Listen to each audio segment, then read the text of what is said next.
And everybody can see my screen? Yes. Perfect. All right, I would like to call this June 15th, 2021 APRES Board of Directors meeting to order. I appreciate everybody taking time out for this meeting. I know it's going to be it's going to take a little bit of time out of your schedule, and I know that everything is busy right now, and I do appreciate you taking that time. Do want to let everybody know that the meeting is being recorded. And once it's completed, we will be posting it on the website for the annual meeting, along with the other board meetings that are taking place. Another point is that some of these reports that we're going to go through have been finalized. Some are still interim or preliminary. I would ask that all final reports be made available to Kim as soon as possible so that she can post those on the annual meeting website as well. And that way we can have that portion of it taken care of.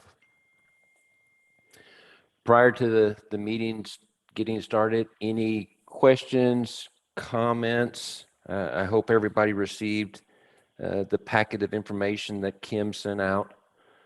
There's a lot of useful information in there that we're going to be going through, and we'll try and condense it into these presentations that are going to happen this morning.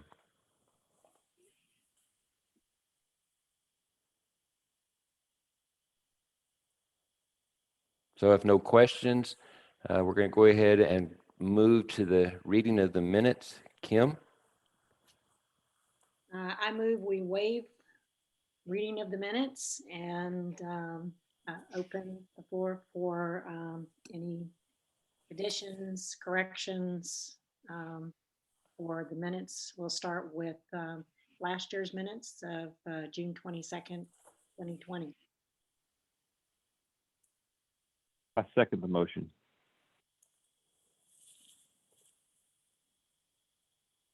Who was that? Sorry. Barry. Barry. Okay. Any other comments? Open the floor for comments, suggestions, corrections. If not, we'll take a vote. Whether it's considered to be part of the minutes or not for the APRES committees from 2021, I think the roles of myself and Jeff were switched when they got entered in there for technical committee chair and local arrangements chair. Okay, I will fix it. Yes, I saw that too. Yep, okay, that will be amended.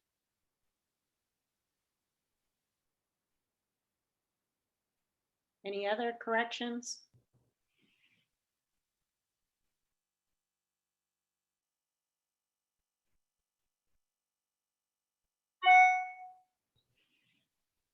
Okay. All in favor of the June 22nd board meeting minutes as amended with the correction of the chairs under the program committee? Aye. Aye. Aye. Aye. Opposed? Approved. The next would be the minutes from our April 8th meeting, which was a discussion of whether to go virtual or stay live. Like a motion to approve those minutes. So move. Second, I second. Victor.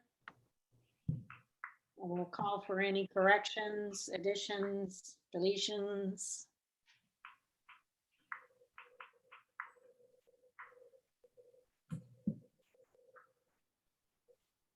Okay, I take silence as there being none. I'll call for a vote of all those in favor of approving the April 8th minutes. All in favor, say aye. Aye. Aye. Aye. All opposed? The minutes of April 8th are approved as presented.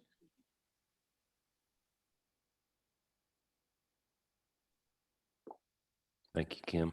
Mhm. There was a lot of information in there, and what we try and do is get it out to you as soon as possible so that you can have a chance to review it and not have to try and read through it as we're going through the session. So appreciate everybody and their input on that. Mhm. So next we'll move to the old business executive officer report. Kim? The role of the executive officer is to support all of the committees in the board of directors. And so much of what I've worked on and do every year is interacting with each of the committees. And so I'm not going to steal their thunder by reporting on the things that we worked on together. I will say that I did attend 2 meetings this year, the International Peanut Forum, as well as the Society for Scholarly Publications. Both, well, the International Peanut Forum was to get some ideas on how they did their webinars. Again, just always trying to improve what we do at APRES. You learn by going to other people's meetings, what's done well. You hope to be able to do something similar. The Society for Scholarly Publications, you'll hear more about the Peanut Science website under the publications and editorial. But again, they're just looking to gain more knowledge on how we can do a better job with peanut science. As always, probably the primary role of my job anyway is communicating with you and the membership. And we have reached sort of a limit in our communications area with the current platforms that we're using. And so that we are looking into shifting to different platforms, and by platforms, mainly websites is what I'm talking about. And you will hear more about that again in publications and editorial. On average, APRES sends out about 2.5 marketing pieces every month. And I'd be curious to know whether that's enough information you're getting from APRES or not enough. Do we want to ratchet it up, or are we giving you too much? And of course, you get more information come annual meeting time than you do right now. Any feedback here from the board on how are we doing a good job communicating with you? Kim, this is Bob. I would say that it's perfect. It's not so much that I feel overwhelmed to keep up with it, but it certainly keeps me engaged. I think it keeps other members engaged from month to month. So in my perspective, it's appreciated and is what we need. Okay. I agree with Bob. This is Barry. I agree. Okay. I agree with that assessment as well. All right. Agree also. Okay, good. The other thing we'll talk more about in editorial that I just want to touch on slightly is the interesting way our website is used, the APRES website, that is. And of course, most of our hits are from the United States, but we get a lot of hits throughout the world on the information that we put up. And annual meeting time, it's mainly annual meeting. It always surprises me the things that that are being used, and currently it's our 2 oldest production books. It's Peanuts, Culture and Uses that was published in 1973, and Peanut Science and Technology published in 1982, with people, those two books are open access. We have the chapters online, and those chapters are being downloaded and utilized. And again, this will go to the publications and editorial with the new production book that we've been working on for several years. Just really drives home the importance of the information that we're putting out there. That is really about all I have to share for the executive officer. Later in this meeting, most of you know or don't know that I'm on a one-year contract every year. And so when you sign off on the board of directors meeting, you're saying that it's good for me to stay another year. So anyway, that's really all that I have to report on. The pandemic was a tough year for all of us, getting information out, getting information distributed. You know, even the mail was bad this year. But we have pulled through, and we're looking forward to another great meeting. And so thank you again for letting me work for you. It's enjoyable. Hey, Kim, one thing, I was back on the internet just a little bit, in appreciation for the little things you do that a lot of people may not recognize, but when you try to use a search engine and you would search APRES or American Peanut Research and Education Society, and you would get something else. And so, you know, I don't know where in your job description, figuring that out, working that out so that now that we get those hits, people can get there, can get to the website. But that's the kind of thing that you do, and I'm grateful for it. I still don't know how you figured it out and how you fixed it, but it works now. So thank you for that. Thanks for all you do. Thanks. Technology is advancing rapidly.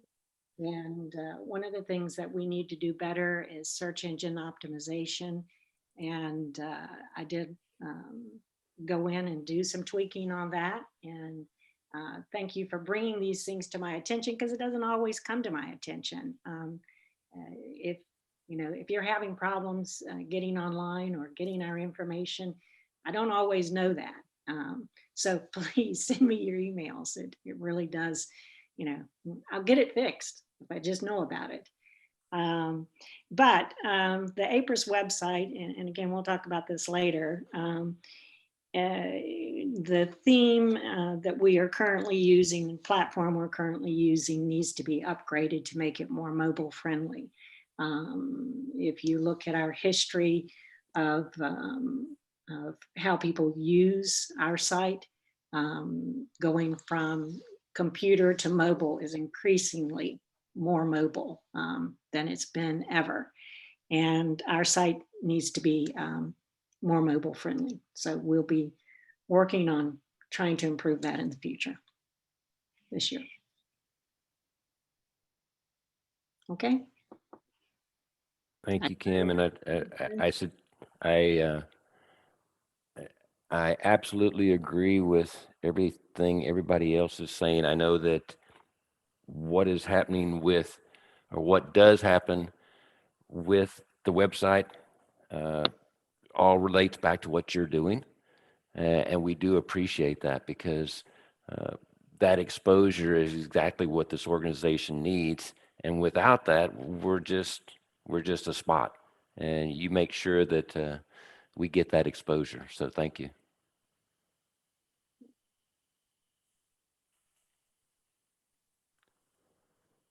Any questions from anybody for Kim?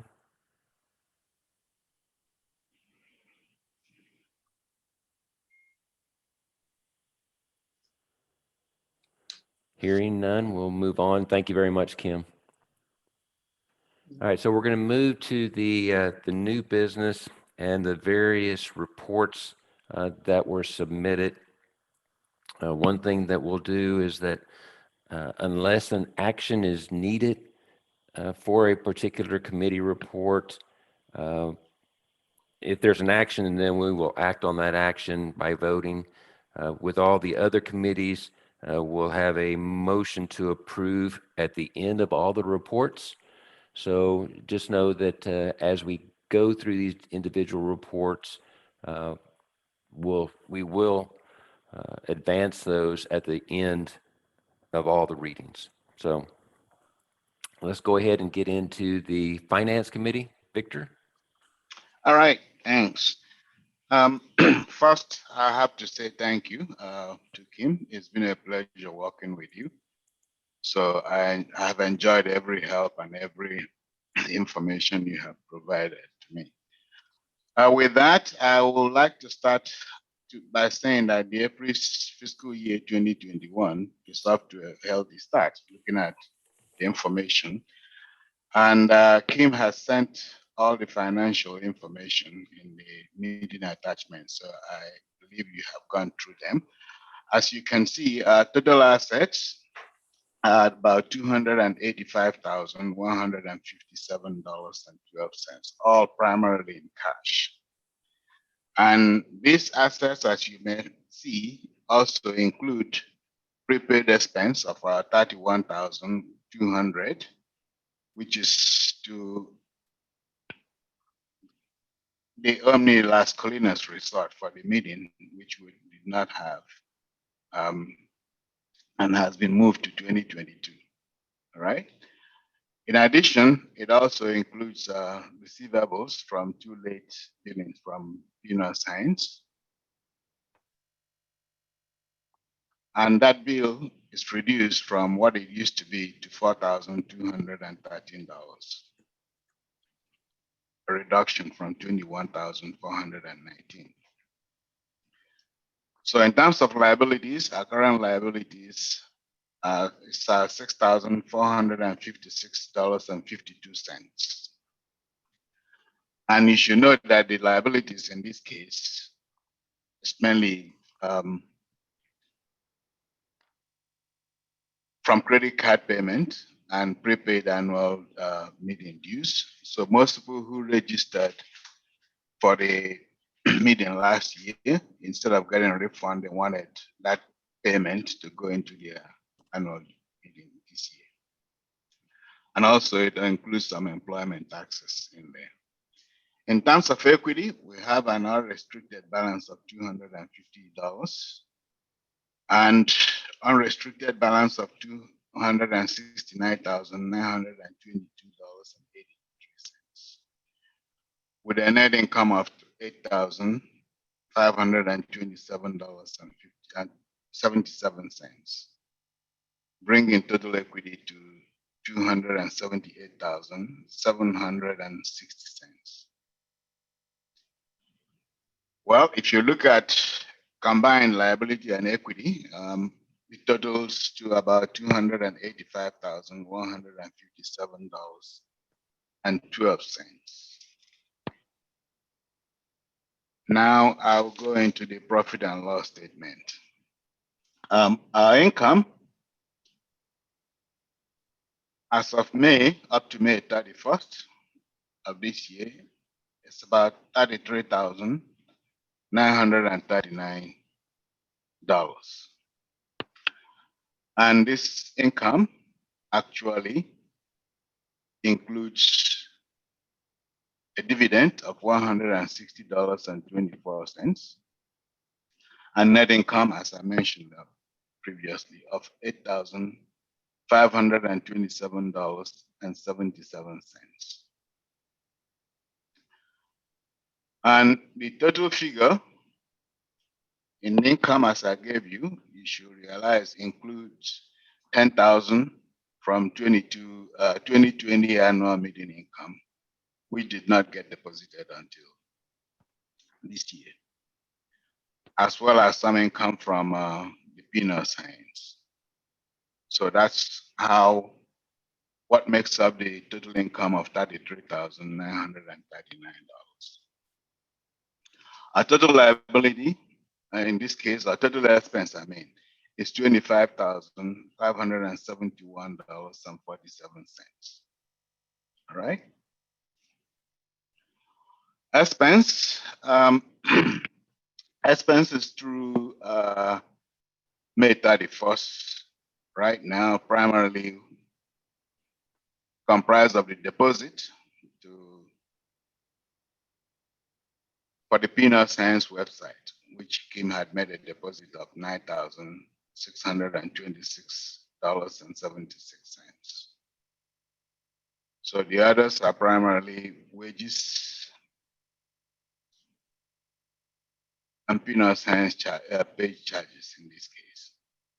So total expense, that's what makes that up. It's in the statement that Kim attached to the meeting documents. So from what I see so far, all indications show that the APRES is in a good shape so far this year.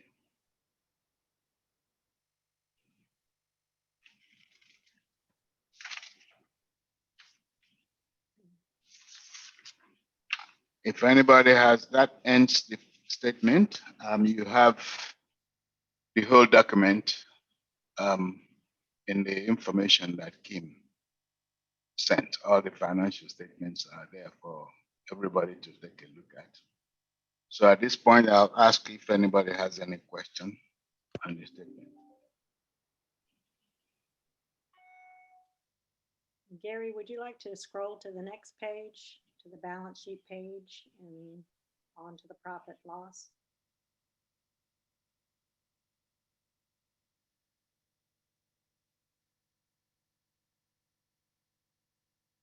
And on, this is the second page, and this information can be found on pages 16, 17, and 18 of the Board of Of this- Director yeah. meeting material. Yes. And here would be the profit loss. Let me see if I can make it, there we go.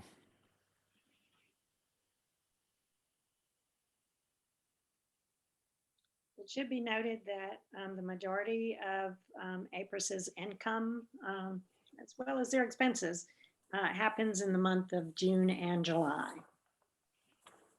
And these statements are as of the end of May.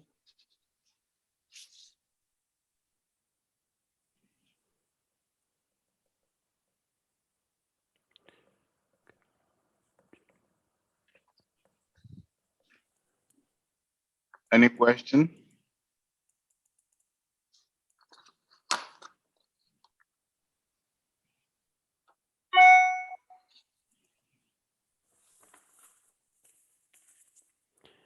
Any questions for Victor or Kim on this, on the Finance Committee report?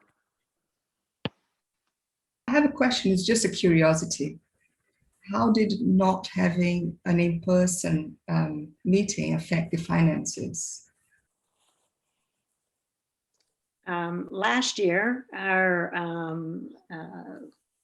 we came out ahead. We had a very good group of supporters, sponsors. We had a terrific group of people who registered for the meeting, and and because it was a members only event, these people renewed their memberships. The expenses to do our meeting were minimal, and as such, we were able to come out with a small profit, which I guess we discussed in our other meeting. Let me grab my budget here.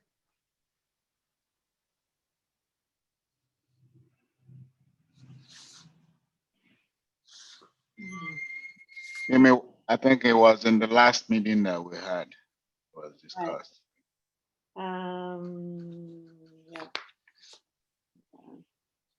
It was 2019. It was in the, it should have been in the minutes of the April meeting.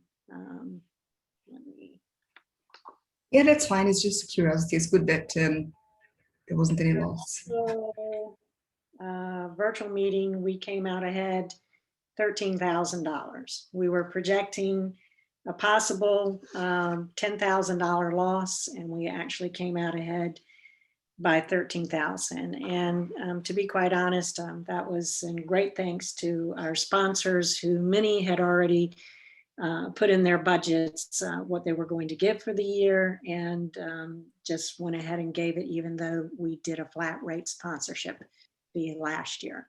So truly, thank you. Thank you so much to our sponsors for doing that.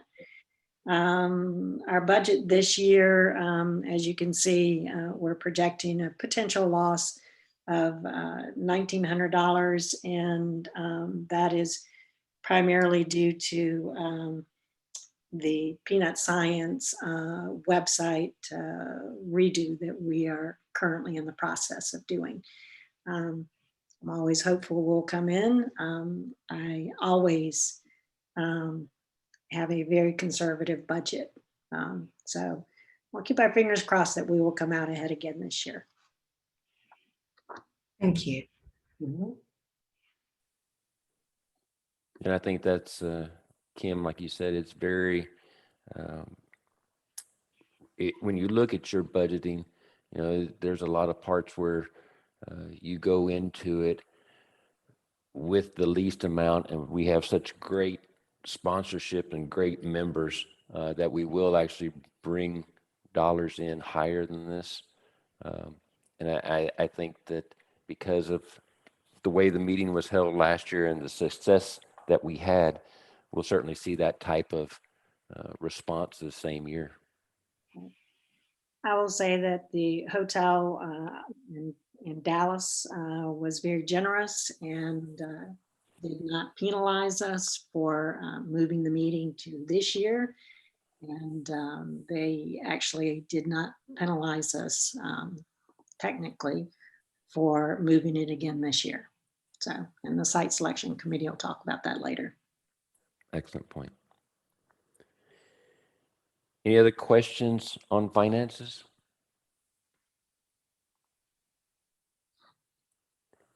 Hearing none, we're going to move on. The next report will be from the nominating committee, starting with Barry. Yeah, thank you, Gary. So the nominating committee met virtually and also did some email exchanges. The nominating committee was myself, David Bertioli, Gibbs Wilson, and Renee Arias. And we're pleased to put forward these names for board of directors: President David Jordan, past President Gary Swartzlos, and President-elect pleased to nominate Mark Barrow, who's been a long-term member and faithful servant in APRES, as the President-elect. Kira Bowen as the Southeast representative, also a longtime and faithful member of APRES, and William Pierce as the industry representative for the production area. And I think the Graduate Student Association elects their own president, and that's Cassie Newman. So that's our report.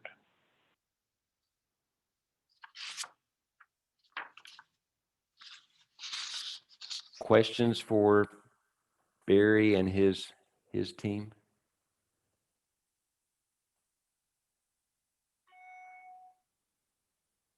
Excellent choices. You know, if we look at as where we're going in the future with David and Mark, I know things will certainly stay positive as APRES continues to grow. So great choices.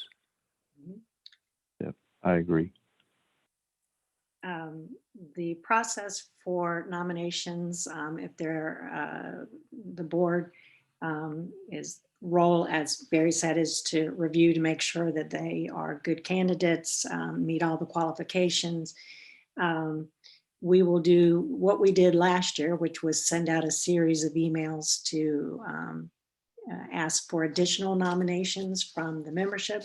This is what we would normally do in the business meeting, but we're going to do it all by email, just like last year. And if there are no other nominations, this slate will be sent out for a vote from the membership with 15% response from the membership, which is in our bylaws, approving this slate, this board will be elected and at the end of the annual meeting on Friday, July 16th.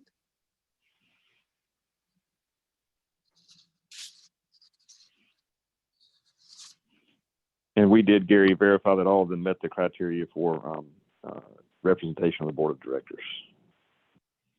Perfect. Thank you.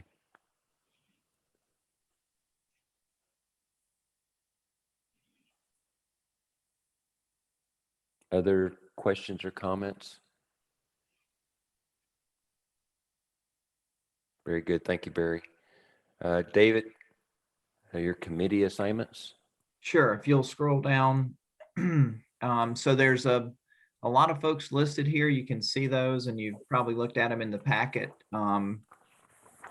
So I think rather than go through all of those here, I'm assuming everybody can see those and are comfortable with that. When I pulled those together, I tried to make sure I represented the different segments of the industry, and I think I did.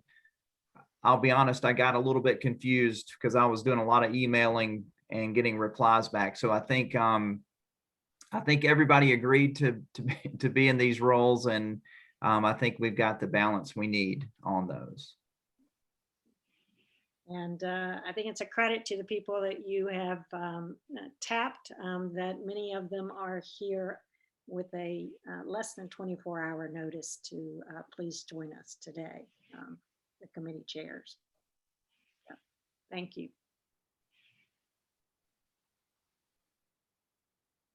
Questions for David?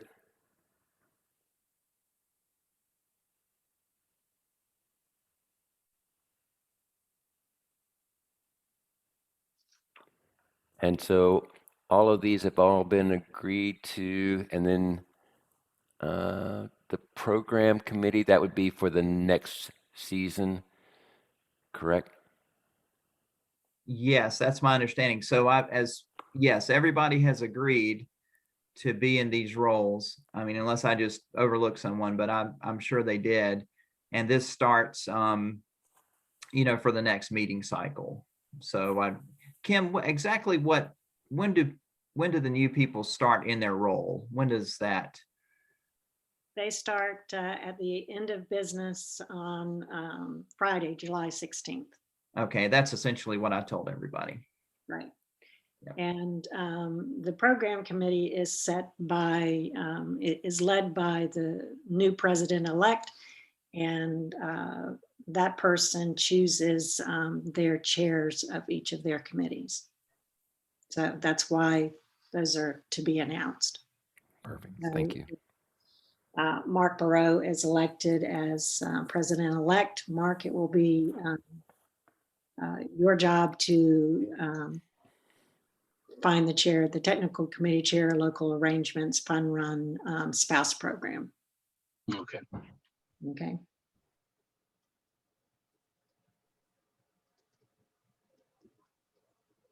And I know in the discussions I had with people, it was whatever I need to do to help the society is what I'll do. That was a recurring theme. So there's a lot of dedicated people in our organization. We'll see what they say next year. Very good, David. Questions for David?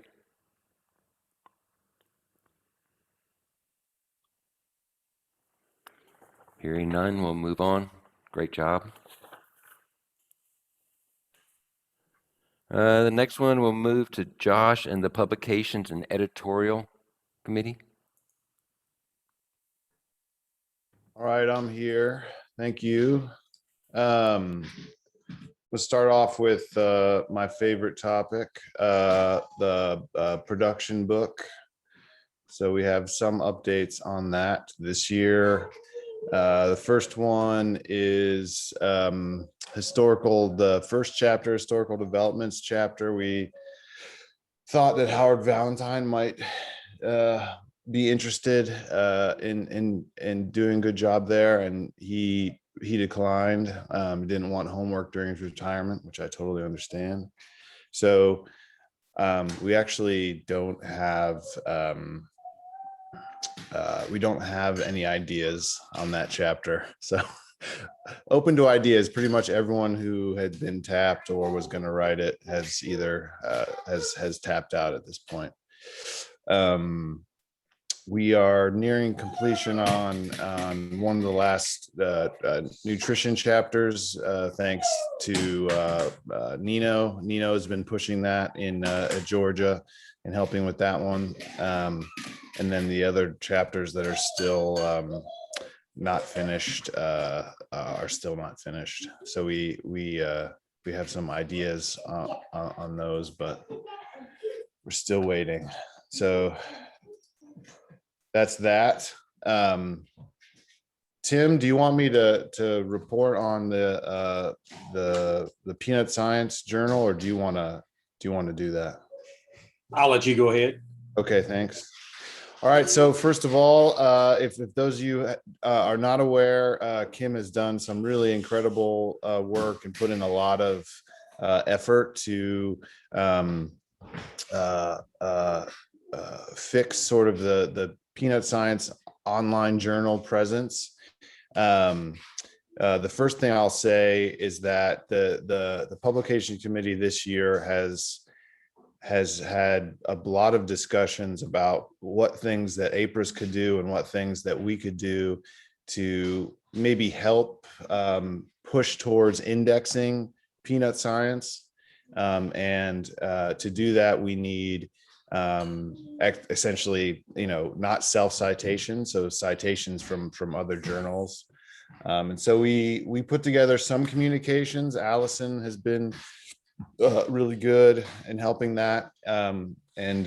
Actually Cassie helped put some communication with the grad student newsletter, talking with students about making sure that they're thinking about in their publications in journals that are not Peanut Science to cite Peanut Science papers.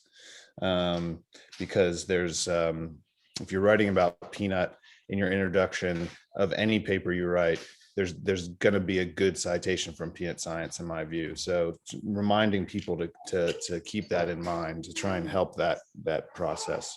So the big thing that happened this year was sort of moving away from Allen Press, and the Kim had raised some concerns about the sort of the way that the perception of Peanut Science on the Allen Press website, whereas they sort of hijacked the Peanut Science URL and the name and made it look like Allen Press published Peanut Science. And so was sort of unhappy about that, and Kim looked into some new journal platforms that would be possible to host the journal. The publications committee met and discussed the pros and cons of a platform, Janeway Systems, which is a sort of open source platform that would be programmed and hosted by a local sort of web hosting company in Tifton.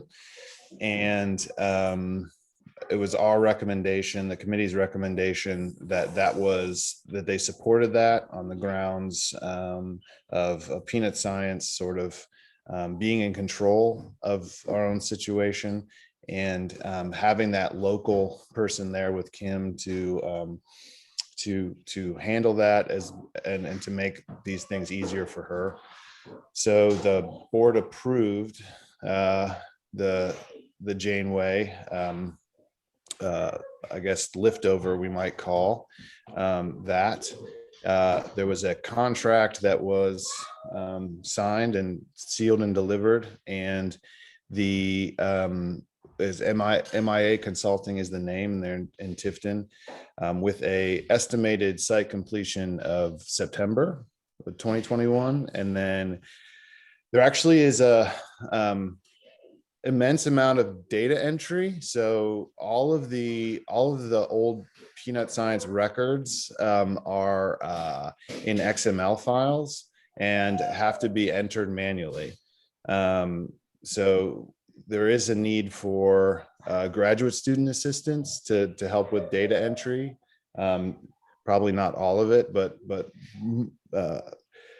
help getting graduate students to volunteer an hour here or there to do some of this data entry would be really very helpful. It's kind of, it scares me. We sort of went over the process of how that would happen, and I was very afraid of of doing that. So there's going to be a lot of data entry that needs to go into it, but then the new site will go live in January of 2022. So I'll stop there and ask if anyone has any questions on that.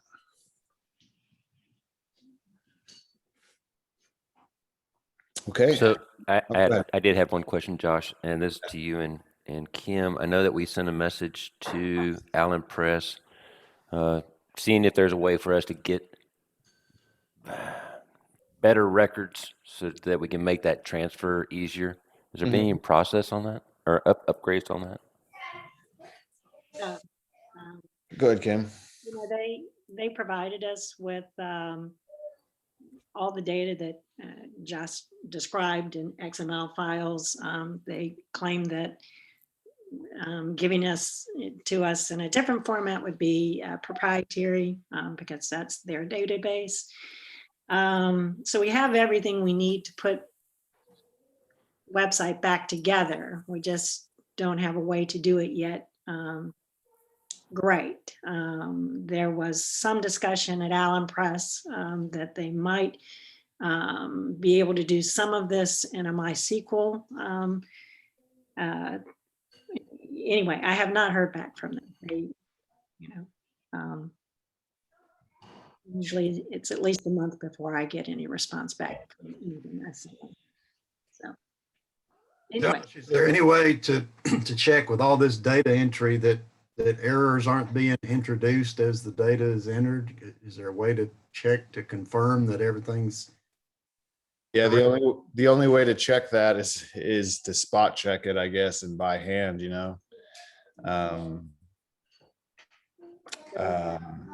What, 49 years? Yeah. 49 years of articles.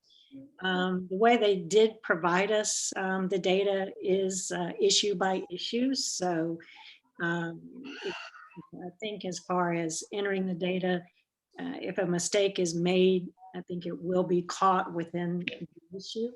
I think that's how it should be moved forward, issue by issue, and having somebody check it as we go along, as opposed to put it all in and try to check it. So that's. Yeah, I think Steve, also to build on that, it'll have to be like sort of how they sort of community curate things like either genome sequences or things like that, where if people are in there and they notice a mistake, they'll, we'll have to make sure to communicate, please, let us know, so then it can be fixed. Right. But I would imagine there's not going to be a ton of mistakes. And most of it's copy and paste, right? Yes, it's copy and paste. Yeah. Okay. Yeah, so they don't have to type stuff in. It's just, there's a lot of fields. So you can imagine it's not fun to copy and paste a lot of fields at a time, but sorry, my daughter is having nightmares thinking about that. So is this the text? Is this the text of the articles itself, or just other information related to it? It's all the metadata, right? So it's authors, it's author institutions, it's keywords, abstract, title, all of those things that come up when you access an article in an online journal, basically. Okay. Yeah. So has any thought, and I know we talk about graduate student assistants, having some sort of Zoom meeting so that we could get groups of people that could help and learn how to do it? Yes. Oh, good. Okay.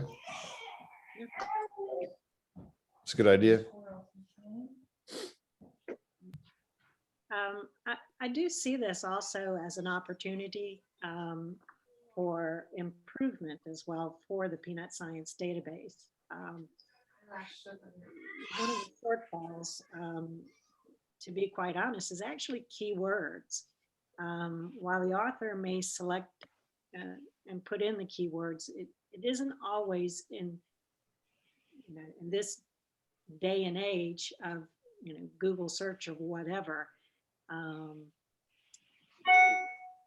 Not every author that's on a paper comes up when you do an author search in our current database. So, we want to make sure that that is corrected, that, Josh Clevenger, every paper you've ever been a co-author or author or whatever, that when we put your name in, every paper that you are listed on comes up, and that doesn't currently happen. Sorry, not for you specifically, Josh, just using you as an example. Yeah. So we're hoping that this database gives us the opportunity to do a better job of listing it, as well as the subject topics. Aflatoxin, we want to make sure that all papers come up with aflatoxin or Aspergillus flavus. And again, that doesn't always come up just because of the keywords that were used to enter and that were selected by the author, which was good many years ago. We just need to do a better job with the current way people search for things these days. So one question I had is, as we're entering this information, is there computer learning so that, entries such as author names, universities, all of that starts becoming standardized?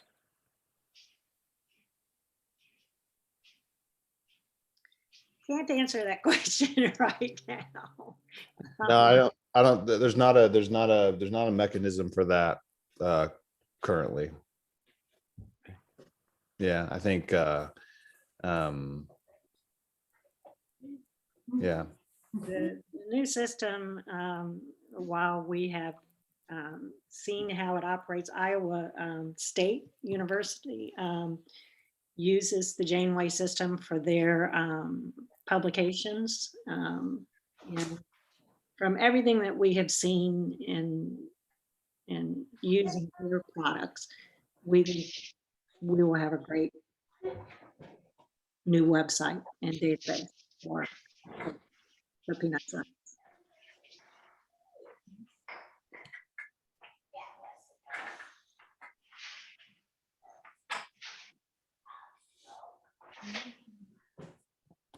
Okay.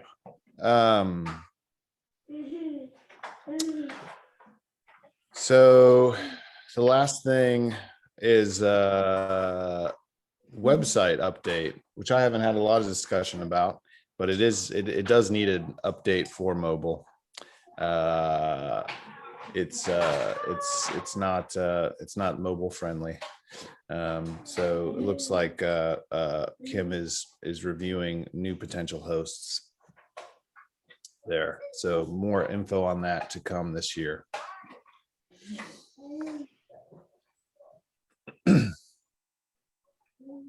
That's all I'll discuss. I'd like to mention Duncan McCluskey, who retired recently from UGA Tipton campus librarian, who was extremely helpful to us in publishing the newsletter, always pulling together the latest research articles from around the world. And I just want to say thanks to Duncan.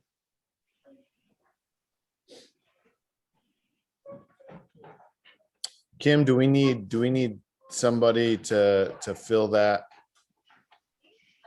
I think that Allison had learned how to do that from Duncan before he left, I believe. So I will touch base. If not, Duncan is local here, and I can certainly train myself and pass it on to somebody else. Okay. Okay. And I think Allison's been doing a really good job in keeping our quarterly newsletters coming out. I know that we're getting emails about information that can be submitted. So if something comes up, I really recommend that everybody heed that request and send some information in. That's the way that we can get that information out to the entire membership. Right. So thanks, Allison Floyd. Yes. Yeah, Allison has a lot of good ideas. She's very excited about trying to help push this sort of indexing mission that I think is a long-term mission that is worthwhile, and also has been really good about I've discussed with her ideas about who the people are to really get that updated information, who are sort of the influencers that know a lot of the students and know a lot what's going on. So yeah, Allison does a great job. Thanks. Josh, is it, I just want to throw this out there. Is it appropriate if we just send her a commendation letter from the board? Just to recognize all the help that she's been given. Yes, we will do that. Yeah.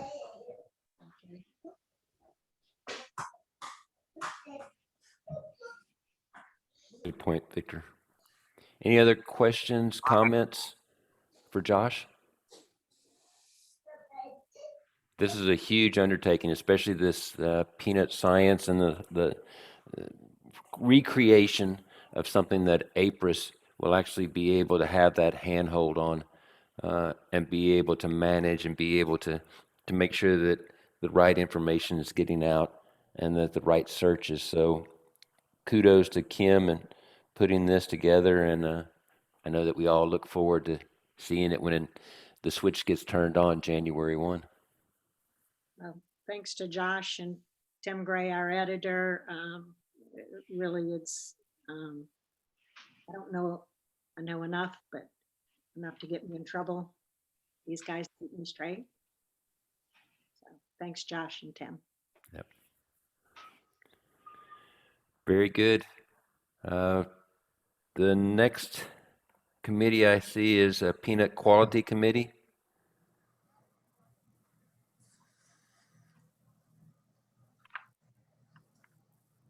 I don't know if we have.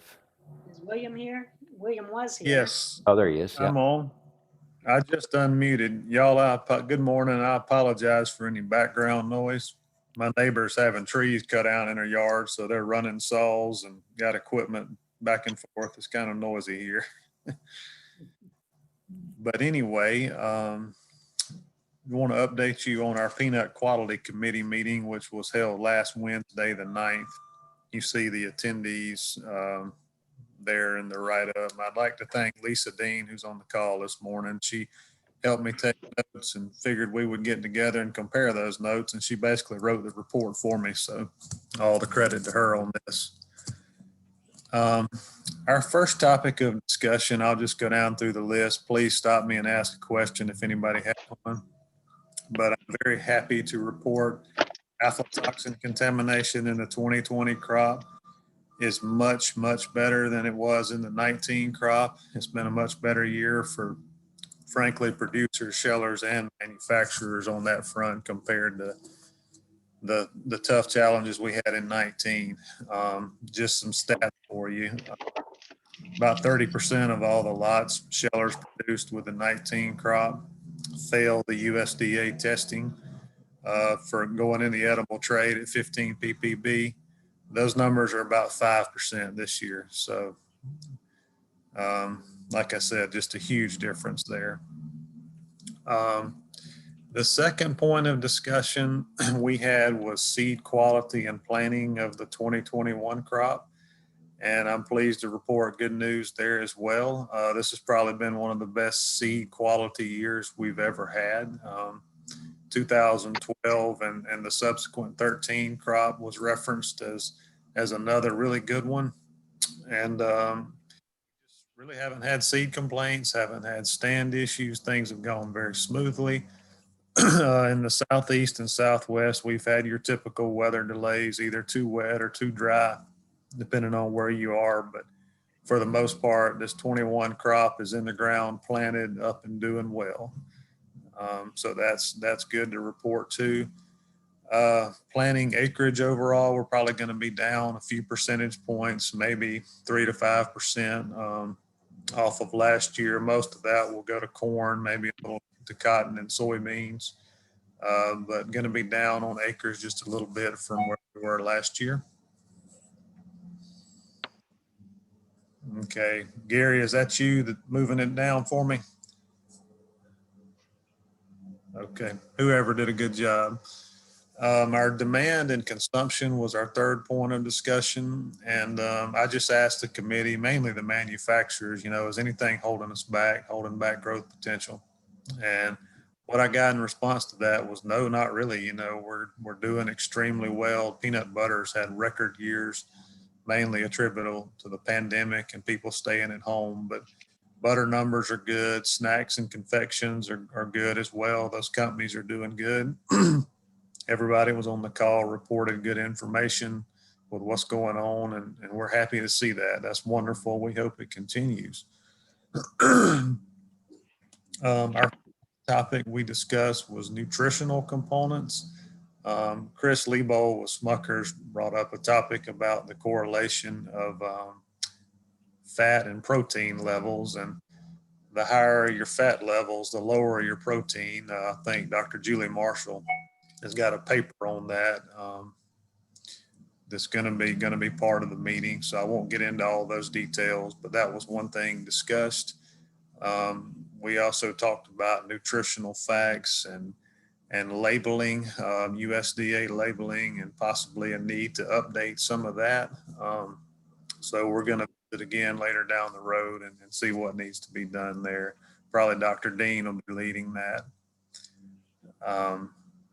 Our fifth topic was high oleic purity. Everybody knows, how important that is, especially to our confectioners. And Mark Klein with Hershey mentioned that they had seen some lots in the 20 crop that had some low OL ratios and looked like they were not pure. So that's causing a little bit of a red flag of concern. Want to try to find out what's causing it, if it's mixed lots or what could be the problem there. There's some new technology with Seed Meister and Q Sorter that's non-destructive methods of testing and can give us some good data on finding the purity without having to do a bulk OL ratio test or a refractometer type method. So we're going to look further into that as well and probably have another meeting somewhere later summer, early fall. Got time to accumulate a little more data on this crop. Number 6 on our list was the Uniform Peanut Performance Test, UPPT. Lisa Dean updated us on that as well. We got behind in the 19 crop 20-year samples with pandemic and shutting things down. So hoping to get all that from the 19 and 20 crops caught up and all the data published maybe by August or September of this year. And last on our list, I touched on the Peanut Research Foundation proposals and funding for this year and just gave a broad overview. And Steve, please correct me if I misspeak here, but we're in year 2 of phase 2 of the Peanut Genome Initiative, and our focus areas continue to be disease resistance, drought tolerance, aflatoxin contamination, and retention of flavor. We had several projects submitted for funding this year. I think after all was said and done, we funded about 14 or 15 of those, and got some excellent research going on. Real excited about that. Other than that, I think we had another issue. Anne-Marie De Lorenzo asked about a project update at the upcoming Peanut Congress meeting, and we typically have a board meeting at that industry meeting, and Steve will probably give us an update on kind of, or a progress report on kind of how things are going then. So thank you for that, and I'll be glad to take any questions if anybody's got any. We miss Bob. Just a comment that, we're all glad the aflatoxin level was down in 2020. And sometimes it seems like if we go with that problem, you go through a bad year in 2019, and then you don't see it for a little while. It's sometimes amongst everything else, it's important. Aflatoxin, so what it sure was a bad year in 2019, but I'm hopeful. There seems to be a concerted effort amongst a lot of people and united effort to continue to keep aflatoxin in the forefront and to hopefully make make some impact on it. Not that we never don't try, but because 2020 was not a bad year, some people say, wow, we've moved on, but we really haven't. And it'll continue to be a tremendous problem. And hopefully we as an industry can continue to address it. Great point, Bob. Thank you. Other questions or comments for William?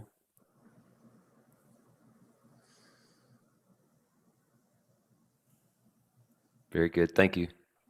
Thank you. So the next on the agenda is the Public Relations Committee. Just a listing here of our current necrology report. Everybody can read through those. If there are additional passings, please let me know. Let Kim and myself know. We'll certainly have this.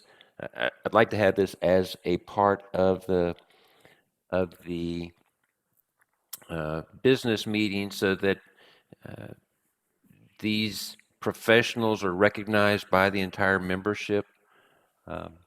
We have this list of Frank McGill, Jack Brinkley, Tony Dill, Doyle Fincher, and Jerry Davis.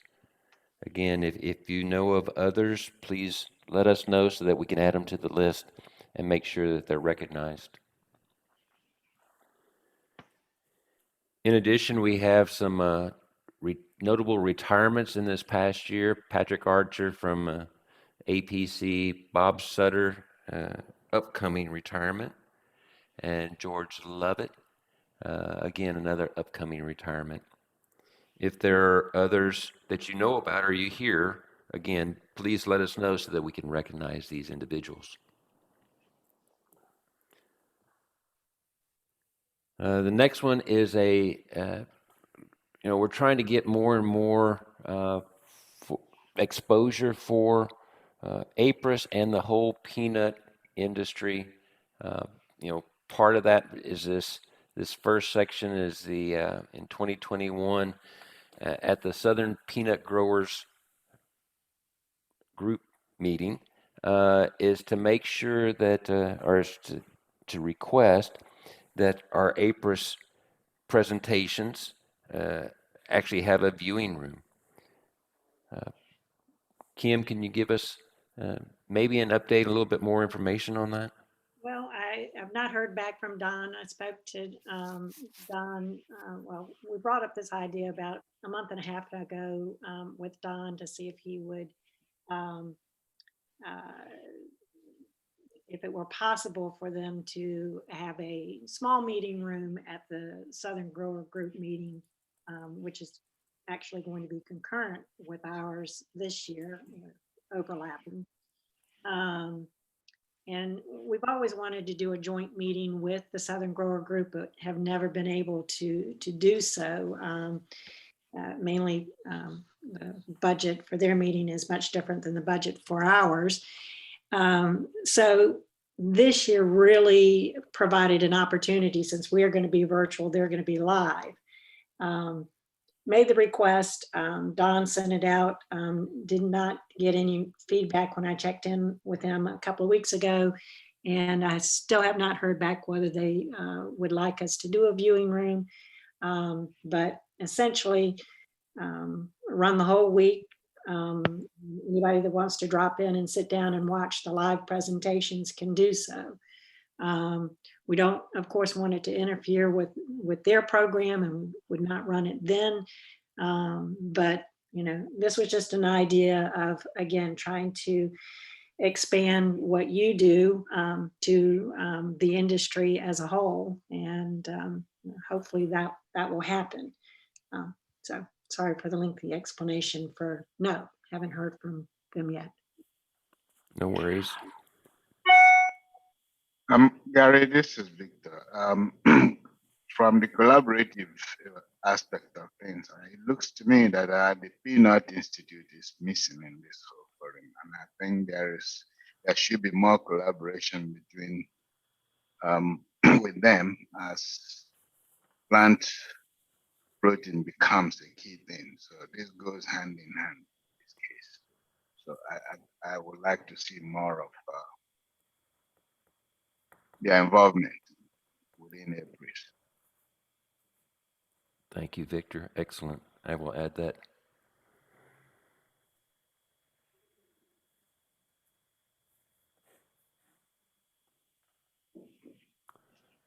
The other portion that we had here was, you know, during our annual meeting, and we've approached this before, is when we're having our fun run, when we're having our meeting, really to get that local experience, trying to get more of the consumers involved in what we're doing, and really to get them involved in maybe such an event such as the fun run.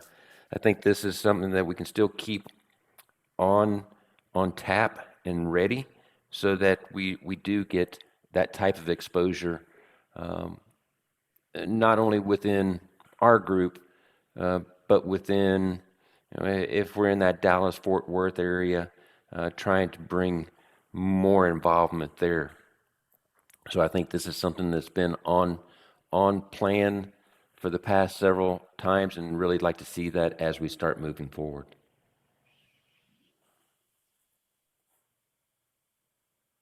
And then we had some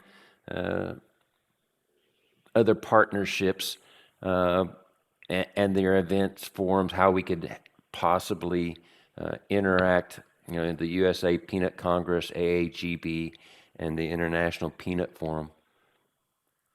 Open to any other suggestions.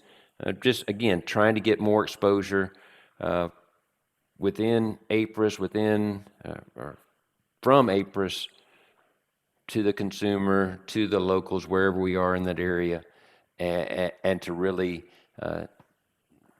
bring the external, bring the consumer to understand what we're doing and where we're moving forward. So any suggestions you might have, I'd be interested to hear. Gary, that AAGB, there's no meeting scheduled at this point.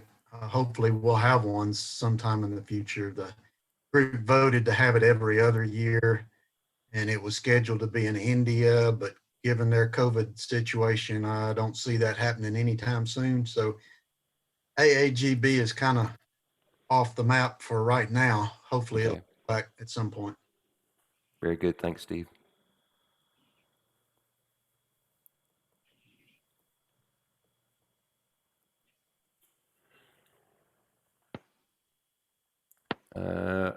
Also, thank you to Kelly and to Jeffrey about the two other retirements. John Damacon, Oklahoma State, retired last September, and Barbara Shue, NCSU, retired last September as well. So we'll add those to the list. Any questions for myself as and the PR committee?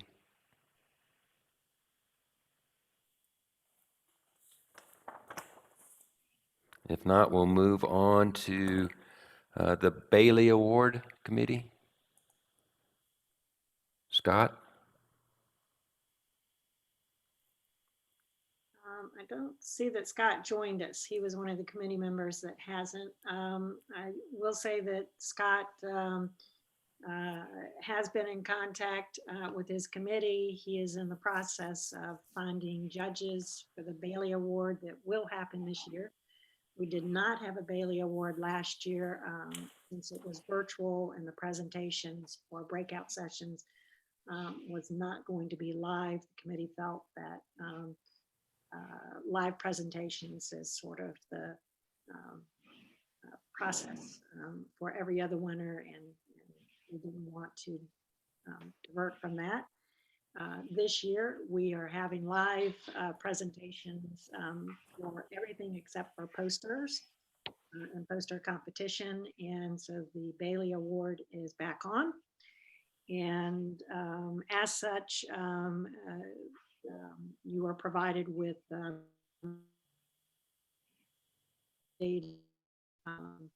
form judging criteria that sort of includes basically the fact that this is going to be a virtual meeting as opposed to a live meeting, just taking that into consideration. So Bailey Award is on for this year.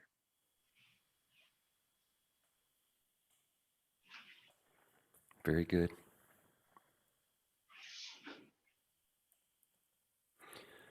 All right, so we'll just move straight to the Fellows Committee. David Jordan.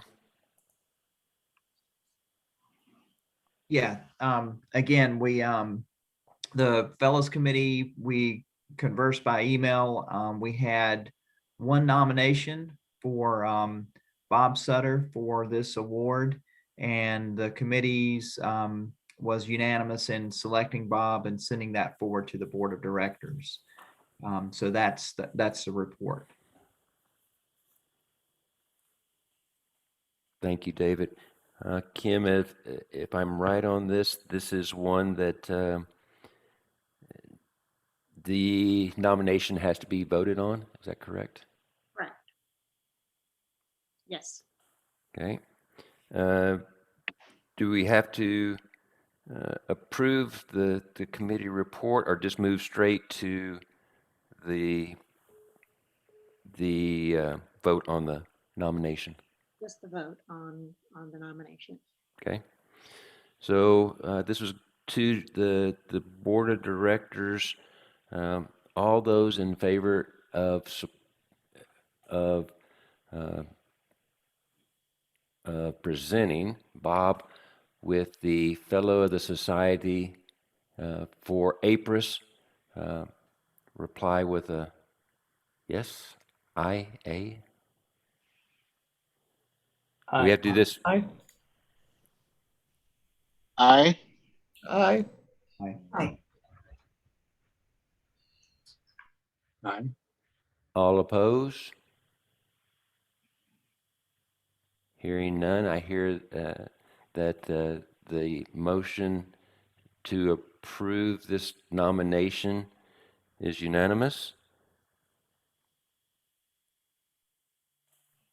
A letter to Bob asking, advising him of this nomination, and if we were live, he would be invited to bring his family. We're sorry, Bob, we are not live this year. Congratulations, Bob.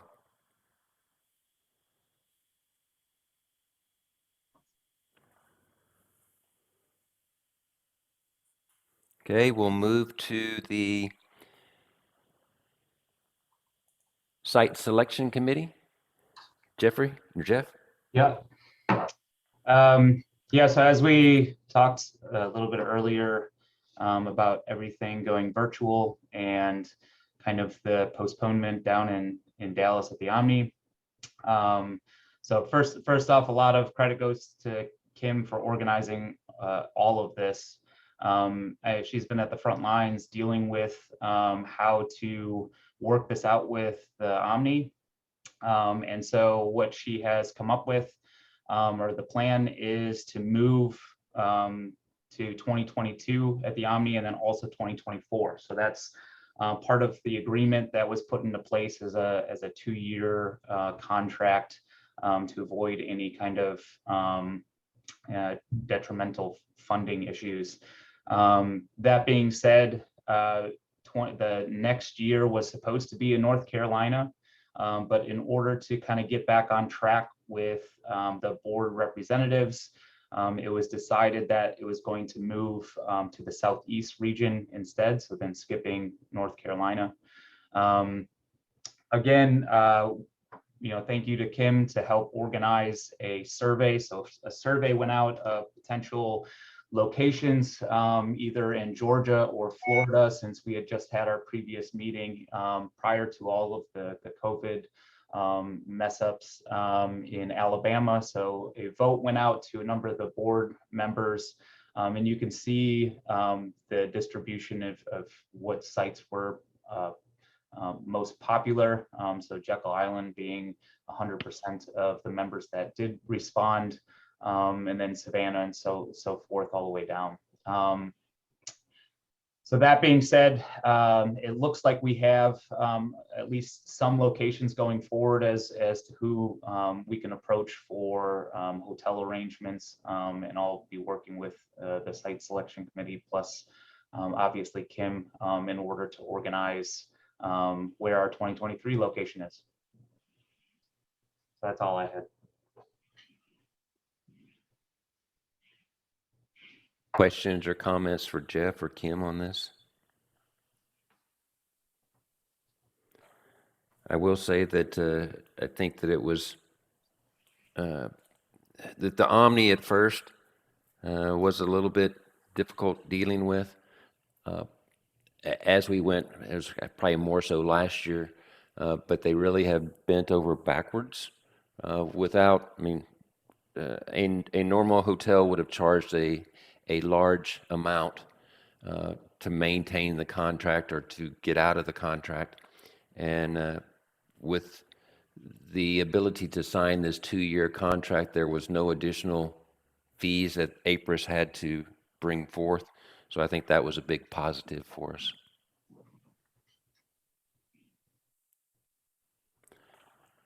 Any other questions or comments?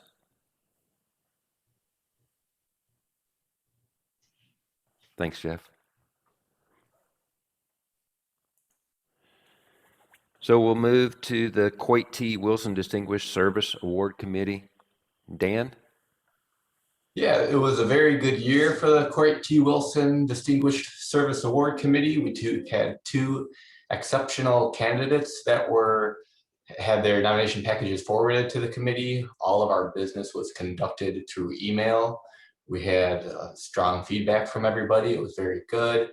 And then both candidates had more than 20 years of sustained service to APRES with a variety of specific service avenues that they've contributed towards. After considering the original preface and purpose of the award, the committee decided to advance the nomination package of Dr. Kemarat for receiving this award. And that's about it. But we are pleased that the other candidate nomination package will be viable for consideration next year per rules of the award. Very good. And that package will be passed on to the next chair? Correct. Right, perfect. Thank you. Kim, correct me again. This is another where we have another report where we have to take an action on by the board? Correct. Correct. So to the board of directors, there's been a motion to recognize Dr. Bob Kemarat for the Kuwait T. Wilson Distinguished Service Award. All those in favor? Aye. Aye. Aye. Opposed? No, I'm just kidding, Bob. Well, actually, I was going to say, as long as I don't have to call him sir, okay? I'll say aye.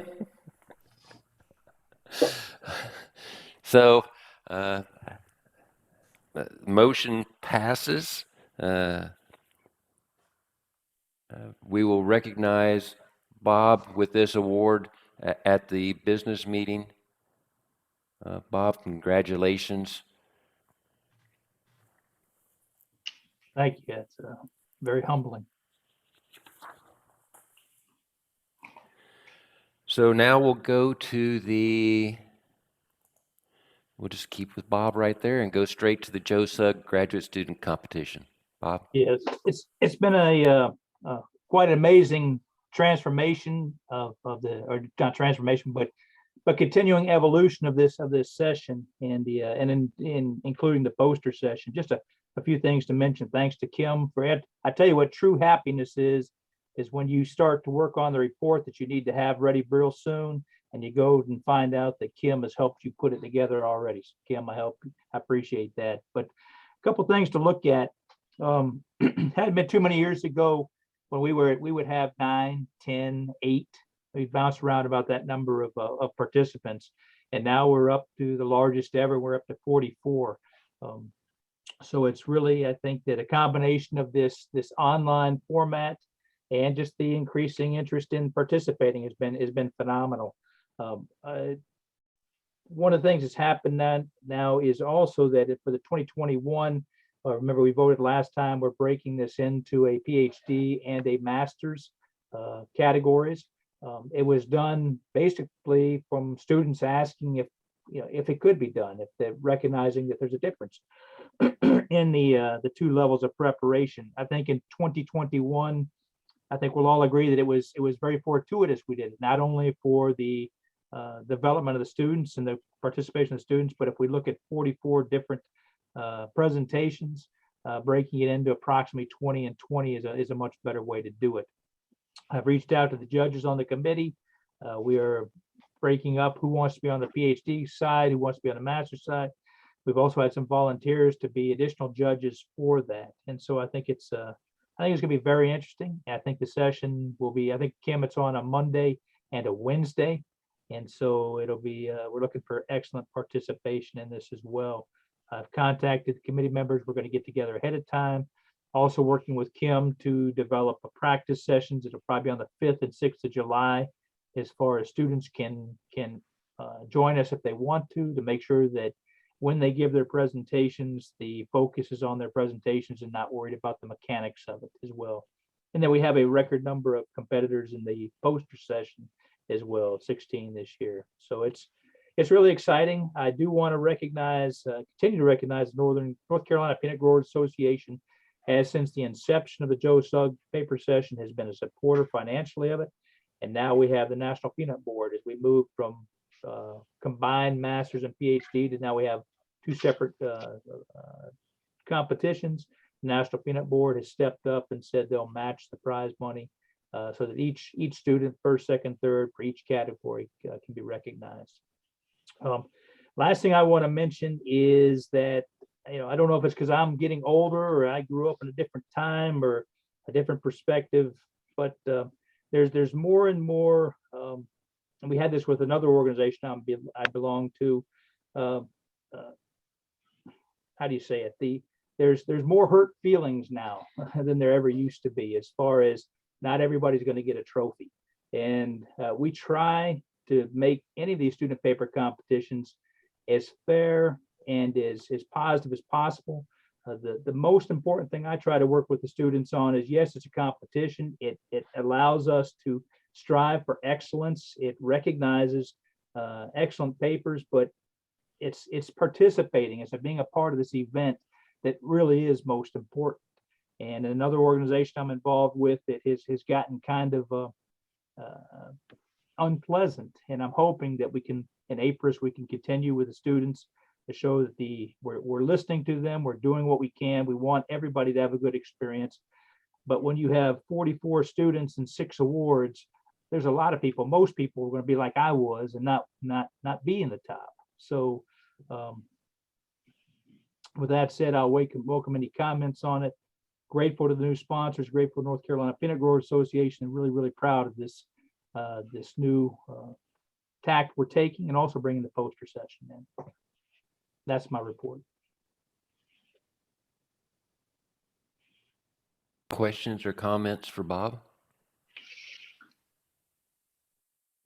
Gary, I just want to use this opportunity to thank Bob for the passion and excellent job he did. I was amazed to see the number of students we got this year. I thought last year was fantastic, but this year, exceeded my expectations.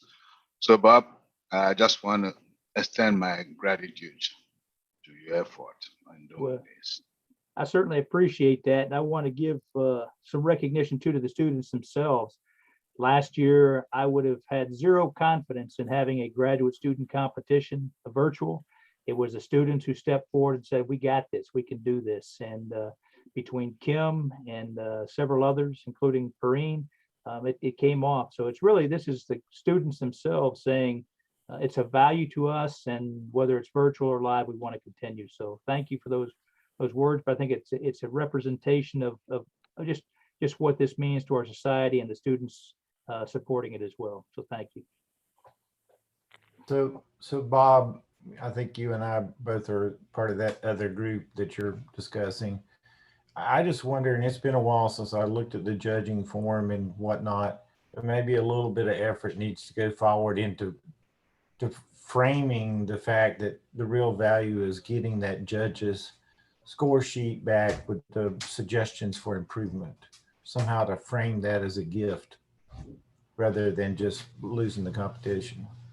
Yeah, we can, and that's right, that a lot of times students do want to get those forms back, and understandably so they can do two things. So how they can improve, and some just simply want to know what they did wrong. And as you've judged a lot of these competitions too, Henry, with 20 to 25 students, it's very, very difficult for judges to make anything meaningful, any kind of meaningful comments. And so I've hesitated, in fact, not passed them back out, simply because with the way the form is now, they're more to help the judges differentiate between students rather than to give as in a course or a lecture where you would be providing feedback. So yes, in theory, it sounds good, and students would like it. In fact, I think our judges would shy away from it. They would be, in the haste they're trying to make notes to themselves, to have to make it where a student could understand it, a student could take away from it, one of the students presenting. I think it could get very complicated unless we simplified the form where a few brief comments was possible. But I agree, framing it as a chance to learn, a chance to participate is really what the JOSUG competition's all about. It's much less about first, second, third, and much more about presenting your research in a formal way to a society that's proud of what you've accomplished. Bob, you might talk to Pete Ure. I know he set up the Southern Wheat Science virtual judges this past year, and it turned out that it was an electronic format, and it made it much easier to provide some comments that were meaningful to the students. So you may just want to check with him, and it was an automated process how it went through, I think, right, Gary? Correct. Okay, I enjoyed talking to Peter, and I'll reach out to him. Thank you for that. One thing I would suggest, this is Mark again, that going through those, just trying to make notes and fill out those forms and pay attention to what the students were doing. There's really little time to make other suggestions, but I wonder if it were online, one possibility would be to have other people who watch it, if there would be some mechanism for them to make some sort of comments on it. I think for the judges, it would be difficult because it's so quick to try to go and fill those out as it is. But I think if there were feedback from other people, that might be another way to do it. But obviously, there may not be time to set that up this year that quickly. But that would be another way to do it. If there is one thing that I would like to, as we advance forward to continue with this, is to try and find a way to give constructive comments back to the students. And Mark, you've been a judge many times, and you know how hard it is as a judge to do anything more than scribble. But if we can find a way that students, and Henry, as you mentioned, the students going looking for feedback as much or more so than first, second, third. But I love a competition. I won't lie to you. It's try your best and do the best you can. And however the chips fall, you went in there and fought your best fight. Yeah, this is the graduate student competition has grown, and the involvement of the graduate students has grown within APRES, and I think it's really a point that we need to be proud of as an organization, is that, you know, we are reaching out. I mean, if you look at this list of, you know, your universities that are involved in your master's and your PhD, that list would be much shorter in years past. So kudos to the committee, and especially to Bob, and to the graduate students themselves. Gary, I'd like to ask you, I know we have one graduate student representative on now. Any comment from the graduate student? From Nick, yeah. Yeah, forget that was from Nick.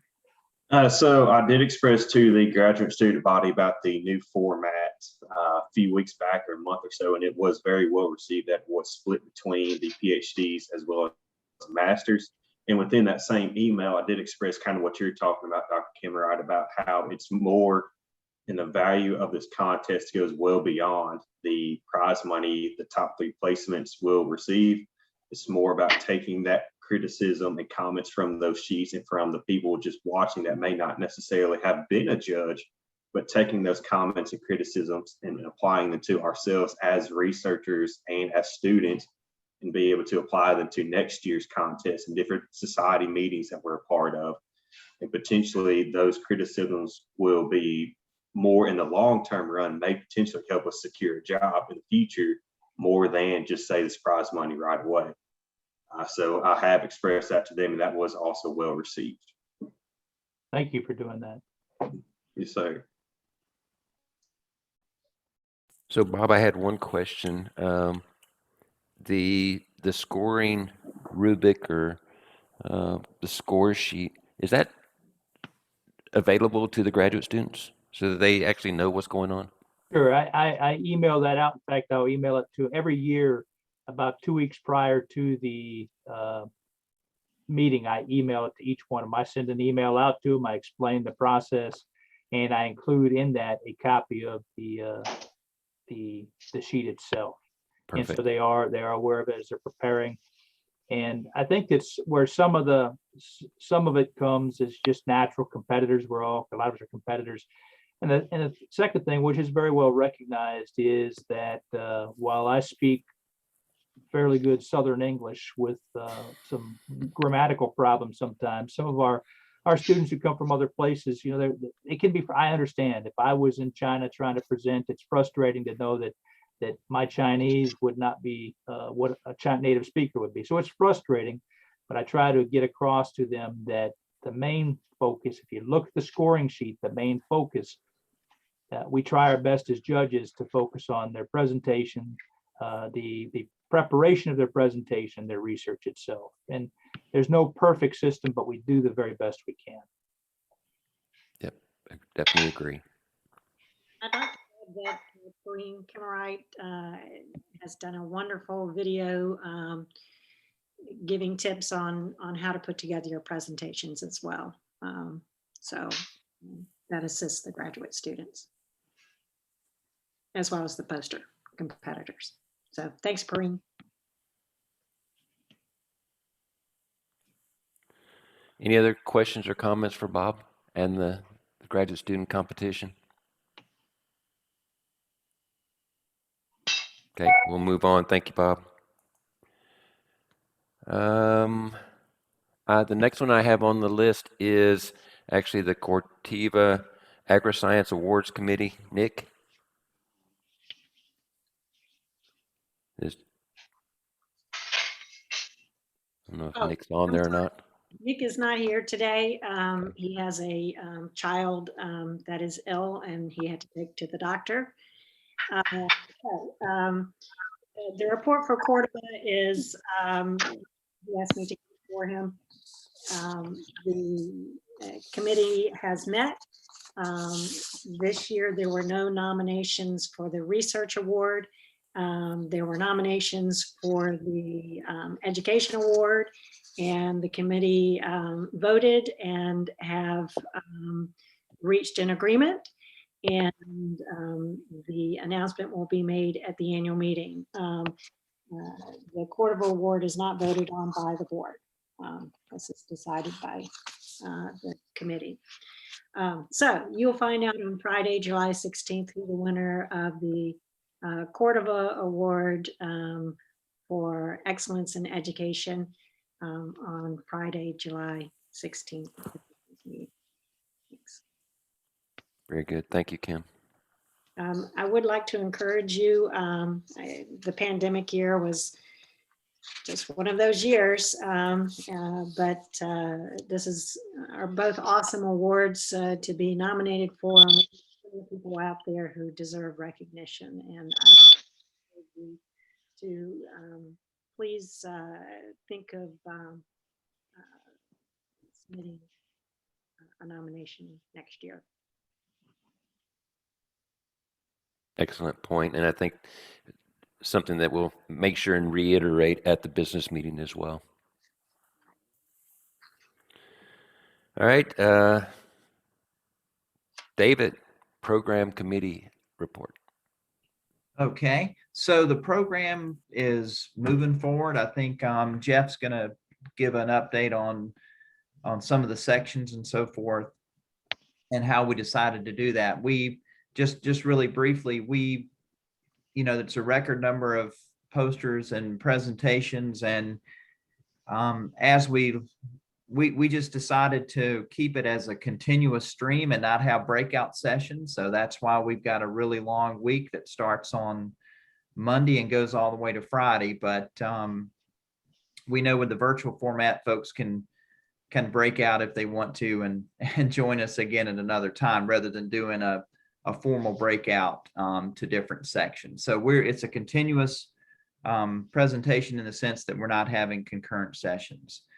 So if you look at the program, again, I'll let Jeff go through these in a little more detail if it's necessary.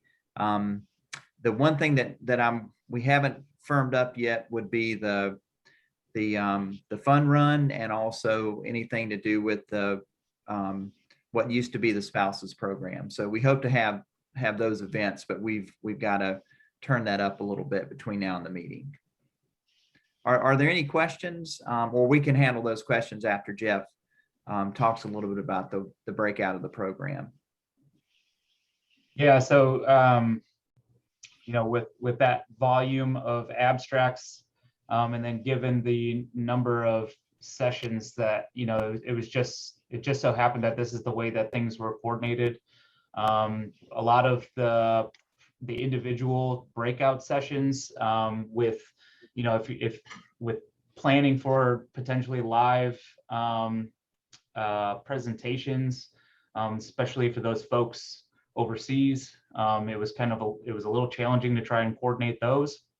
But I think we got it all into the right organization for this to proceed. It just so happens that we just had to expand into both Monday and Friday to finalize everything. I guess I don't have too much else to add in terms of how everything worked out. So I guess I can take any questions if there are any. One clarification, I think. So there has been some initial questions about the time, like what is presented there on the far right column. Just so for clarifications and moving forward, I obviously worked on the East Coast, so that's what those times represent. And then I tried to coordinate based off of whether or not a presenter is in Central Time Zone or out West or overseas, like I said, to put them into a different time slot so that it's not a burden for somebody to be presenting at, like, say 3 o'clock in the morning or 9:30 at night. So I hope that I coordinated that well, and I guess if anybody has any questions or concerns, they can let me know. I guess one other thing too is we had reached out to Secretary Vilsack's office to see if he could speak, or someone in that office speak. We still have some space in the program for that, but we haven't gotten an affirmative answer either way. So yeah, I'll check with him again this week, or his office, and see if they have, because they said mid-June, which is now. So hopefully his schedule will be a little bit more definite, but I'll find out again. Okay.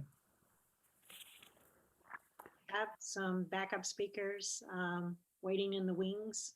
So to step forward, who've agreed to step forward if Bill Sack, but we won't share those with you right now. Okay.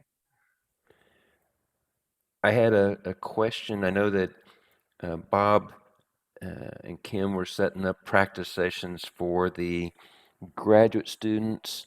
What about for these other sessions or for these other speakers? Are there any sessions proposed for just the technology? We don't have any proposed yet, but we could certainly, we could set some of those up and reach out to the speakers, certainly maybe in the, well, should we do that for the general membership or all the sessions, or and maybe that would be more of a, yeah, I guess there's just so many, well, I guess the graduate students, those are pretty large too. So, right. Well, I know that when we did last year's, I was totally against, well, I didn't see the value in having open sessions for speakers to come in there and see how it worked. But after going through 2 or 3 of them and 2 or 3 additional meetings, oh my gosh, we have a lot of speakers that understand how Zoom works, but making sure that they understand how Zoom works, it's more of a refresher. So I would highly suggest, if it's possible, to throw something in like that. okay.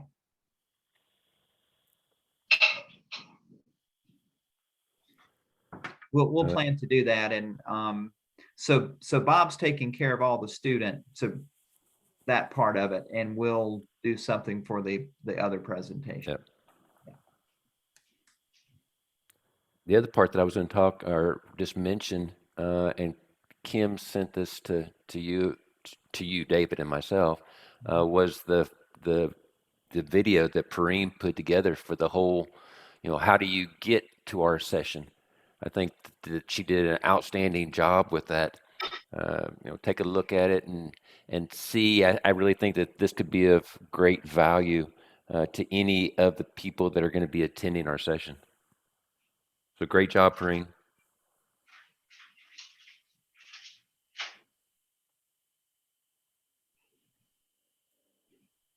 She's very noisy like I am, you can tell.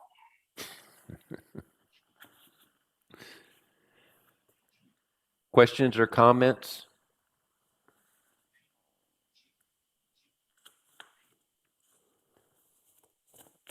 Yeah, I know it's very time consuming and strenuous to put this type of meeting schedule together and trying to fit everything in so that you're not running from 8 a.m. to 8 p.m. So a lot of hard work to what Jeff and David have done, and really appreciate all of that work.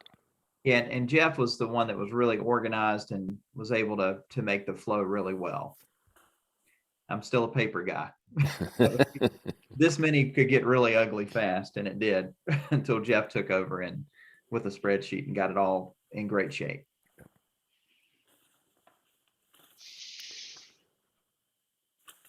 Not hearing any comments or questions. We'll move to Nick Hurdle with the Graduate Student Organization. So again, the student body is very thankful that the competition was split between a master's and a PhD section. For both the live presentation and the poster competition, we both had the largest number of competitors ever. For the student seminar, it will be held on July 12th at 2 p.m. Eastern time, and I have secured a panel of mental health specialists from the Dallas region, Christina Sanchez, Alicia Coleman, as well as Shelley Guest, to talk about different things our students may face while in graduate school, and from last year to now, there may be some difficulties that our students have faced in grad school as well as personally that may need some help getting through. And these professionals will basically talk to us about different techniques and methods that we can kind of help work through things as well as throughout our grad school and professional careers. As well as our incoming president is Cassie Newman from NC State. And we've held the student organization has held several meetings through the winter as well as throughout the spring. And Cassie Newman will be an excellent choice for the incoming president. And that is all that I have.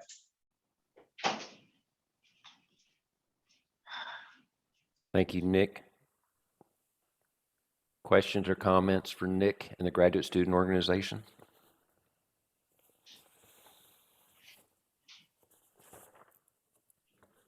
Really appreciate that what you put together, Nick, and being in contact with everybody. I think making sure that the graduate students feel welcome in this society and are a huge part of the society is a key goal to what we're doing and what what the Graduate Student Organization has done. So appreciate all that you've done this year. Okay, we're getting there. Right now, that's the end of the committee reports. I'd like to have a motion to approve the Finance Committee, the Nominating Committee, Publications, Peanut Quality, Bailey Awards, Site Selection, Joe Sugg Graduate Student Award, Cortiva Agroscience Award, Program Committee, and the APRES Graduate Student Organization Committee reports.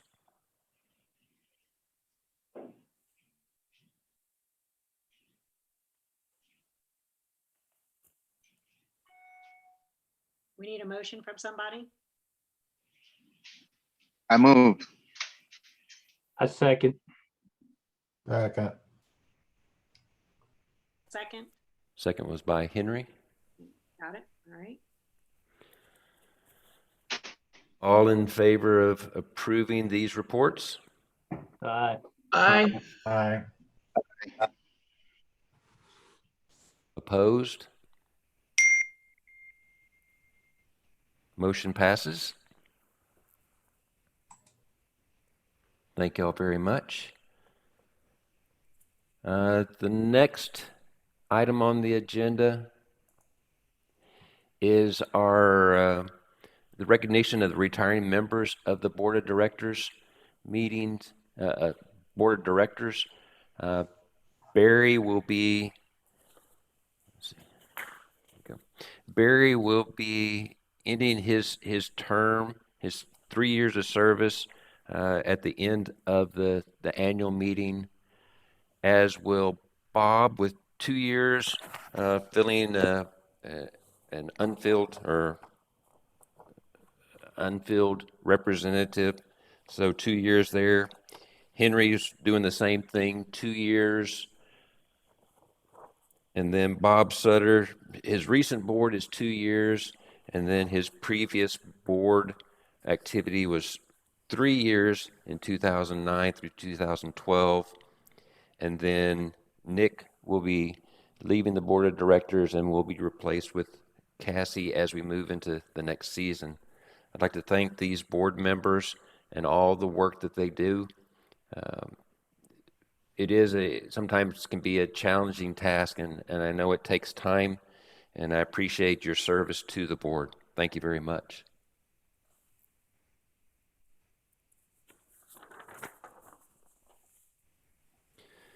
Okay, other business. First one, and we didn't have this one on here, and Kim addressed this earlier, was her contract renewal.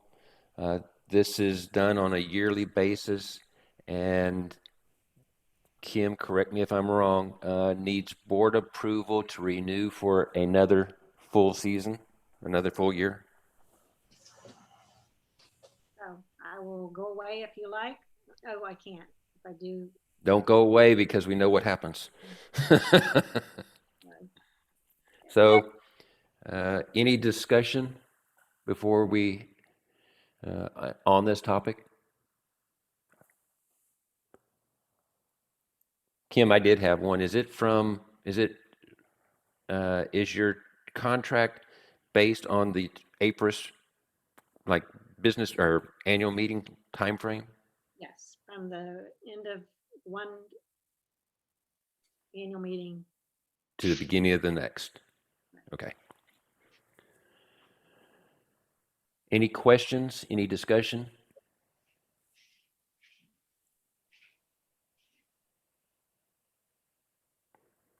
So a motion to approve the contract for Kim as Executive Business Director Officer for APRES. I need a motion and a second, please. So So moved. moved. So moved. All right, so Henry, I had you as making the motion. Second? Second. Raya, thank you.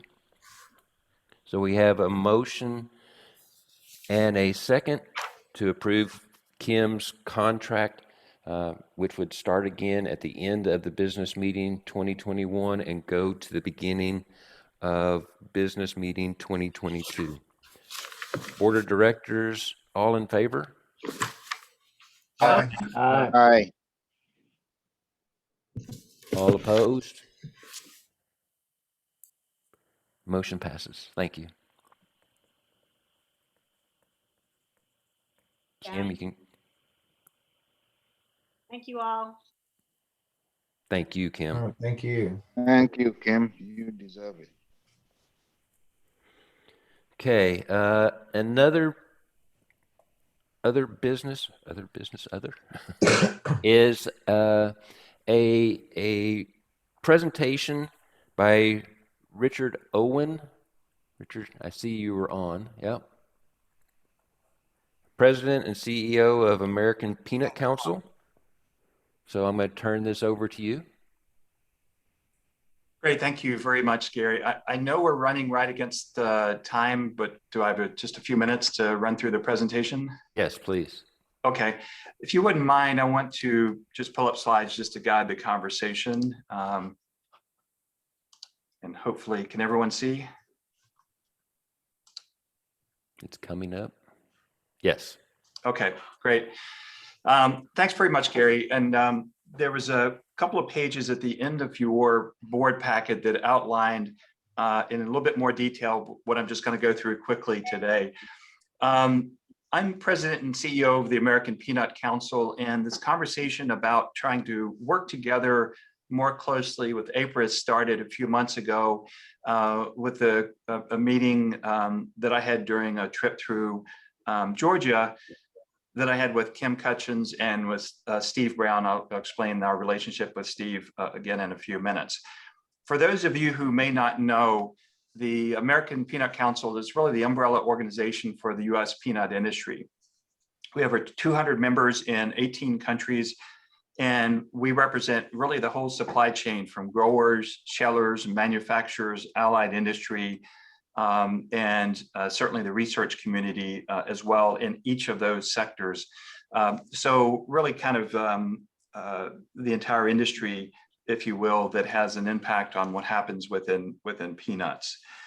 The conversation that Steve and Kim and I had was, you know, there's a lot of overlap between our organizations. Let's see if we can kind of dig a little bit deeper and identify a more strategic partnership that might bring benefit to both organizations and the broader peanut industry. And so those are just the points I'm going to run through today. I think this is for informational purposes. I don't think that there's an action item for your group, but it's something for you to consider as you go forward. One of the things that I think, as I look at the value that a relationship between our organization and APRES would bring, is an opportunity to collaborate more closely on research and education. It's really vitally important to maintaining competitiveness and to solve problems across a number of sectors. I'll just mention research is an important part of what we do. The Peanut Research Foundation, which Steve Brown serves on your board representing is within the umbrella of the APC. I'm the president of the foundation, and Steve Brown's the executive director. So we have a formal relationship with that entity. A number of things the foundation does throughout the year, in addition to funding hundreds of thousands of dollars of research with voluntary donations. It presents the Peanut Research and Education Award to outstanding scientists each year. And then individual APC member companies fund research projects, as do other associations like the National Peanut Board and the American Peanut Shellers Association. So already collaboration between the research community and APC as well. Another point I'd like to make is if you look at the membership of APRES and the research community across the supply chain that you have, by virtue of its objectives and interest in improving peanut production, processing, utilization, is a natural place to build a relationship that would benefit such a relationship. And I would say that a partnership with APC is really a ready-made audience for APRES research and outreach, because we do bring the supply chain together. It's an umbrella organization. The diverse membership, it's really one-step access for dissemination of the research that's done by a lot of the APRES community.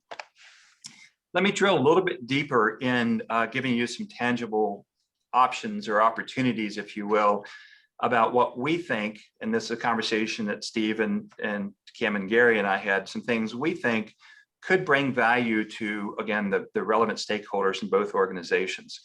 One of the things that APC does quite well is have in-person virtual events throughout the year, and we would propose to extend those to provide a forum for sharing research findings and outputs of APRES members. In particular, two areas. One is we have the USA Peanut Congress, which takes place in July, and we have a December meeting. I think we're looking forward or be prepared to create some unique branding and visibility for APRES research at those events. We also do monthly webinars called Growing Together webinars, and we'd be prepared to create a special series, Growing Together webinars, in partnership with APRES, highlighting key research topics, and we could co-brand those as well. Another area which we think could bring value is the newsletters that we put out. We put out about 7 different e-newsletters to different parts of the industry on various topics: food safety, FSMA, export forecast. We'd be prepared to create a unique newsletter built around the research community, branded or co-branded with APRES, that we could distribute to the broader industry. There's clearly some overlap between our memberships, and I think one of the things we'd be willing to explore is joint membership promotion and special incentives for people that join both organizations. I think there's an opportunity to look at some crossover membership and benefits there. One of the things, as I mentioned earlier, that APC has expertise in is putting on events, but it's also expertise on events management, communications, publications, and financial management.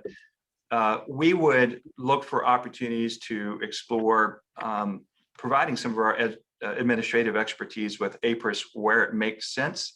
It's kind of up to Kim and the team to make that decision, but we're willing to offer that information and access where possible.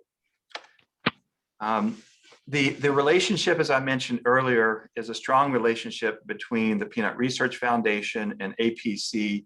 I think we can create, through Steve's work and Kim's work, a closer collaboration on funding opportunities, looking at putting together more of the research priorities and awards input from APRES into the decision-making for the foundation. And I think an opportunity lies within, again, building closer ties between the two organizations, or actually all three organizations.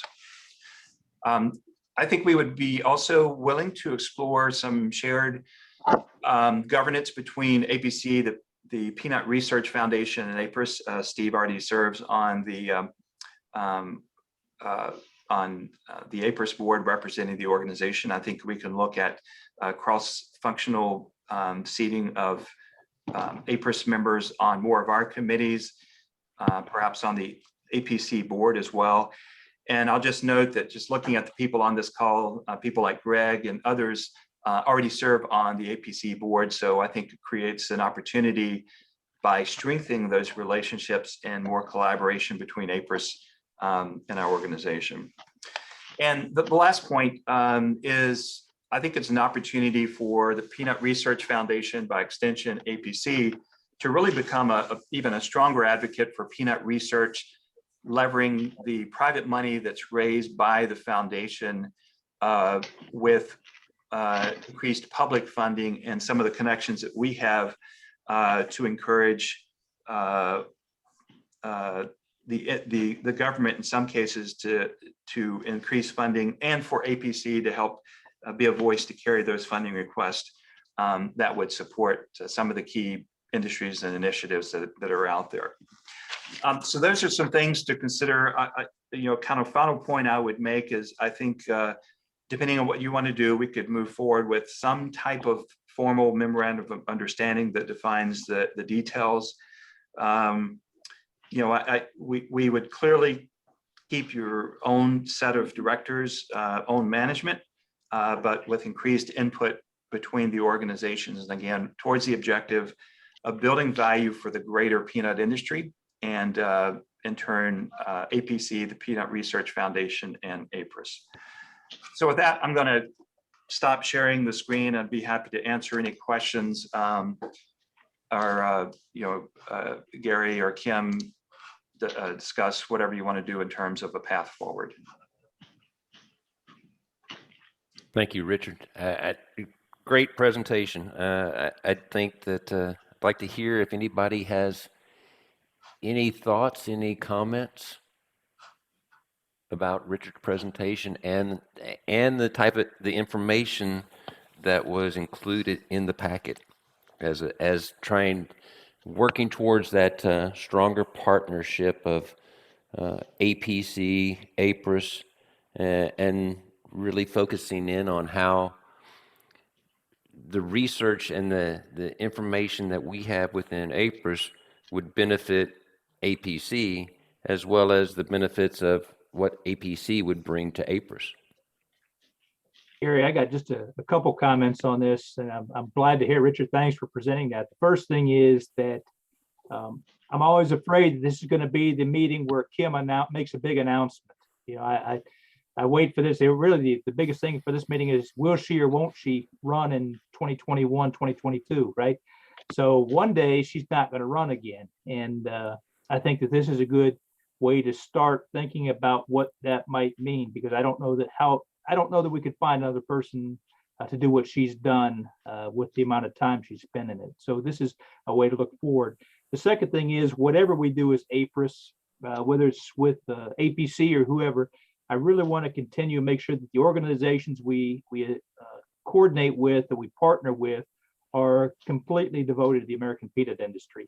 There's a lot of other scientific organizations out there who would probably love to work with us, but I think it's very important for our membership and for what we do to be strongly associated with the peanut industry. So for those two reasons, Richard, I think your presentation was timely and had a lot of good information in it.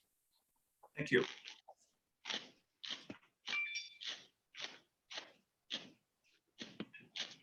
Thank you, Bob. Others? Kim, that was not encouraging you any way not to run, okay? I just want you to know that I'm trying to be prepared for when that day never comes, okay? Thank you. Day will come. Today is not that day, but as our conversation Richard and I had earlier in the year, was really building on what the Public Relations Committee has been talking about for years, trying to work more closely with the other peanut industry organizations to create, I think the word you put in there, Richard, was synergies. And I think that's how the industry has succeeded over the years, is that we do work together. And this, we're pleased that as the incoming new person to not only APC, but the industry, that you feel that way as well.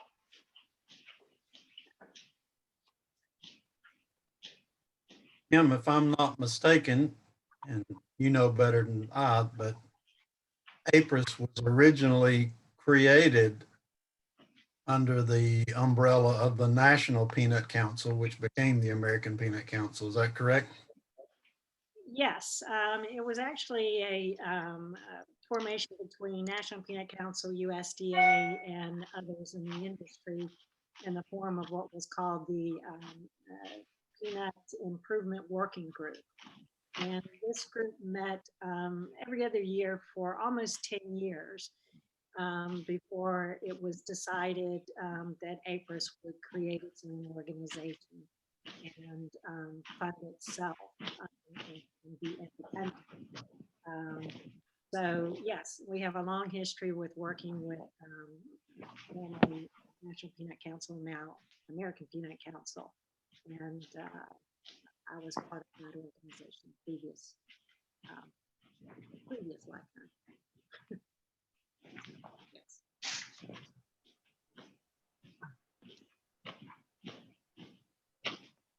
Well, I unfortunately have not attended any of the other meetings.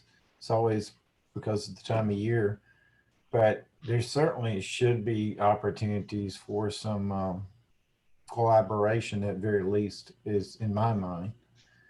But I think it would be interesting to explore.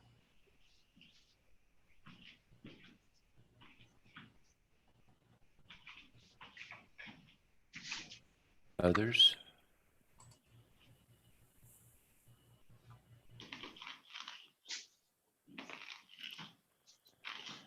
I think this was, I think as Bob would have said, a timely, or just the conversation that we need to have. I think that, as we went into COVID and as we come out of COVID, you're seeing more and more of how do we try and really focus in on what we need to focus in on.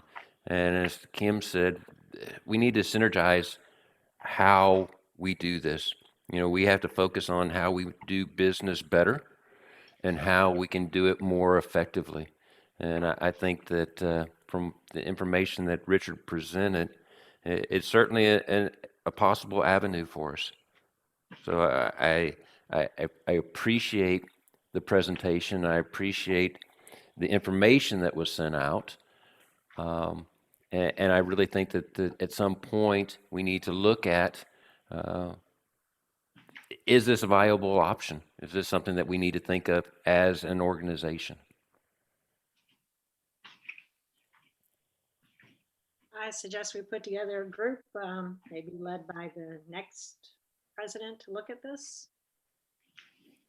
Yep, I think that would be a good idea to try and bring more of that information together, because we need to get it as a group to collect that information and then to disseminate that information to the entire membership. So would we, is David still on? I'm still David? on. Okay. Assign this as a new committee, and should we have, I'm not really sure how we would add. Gary, is it just you or is it me? What's that? Gary? Can you hear me? I can hear you. Yes, I can too. I think Kim is frozen. Yep. So let's, David, let's get together with Kim and organize a committee to really investigate this and gather more information, work with Richard and his team to get that information together. Okay, we can do that.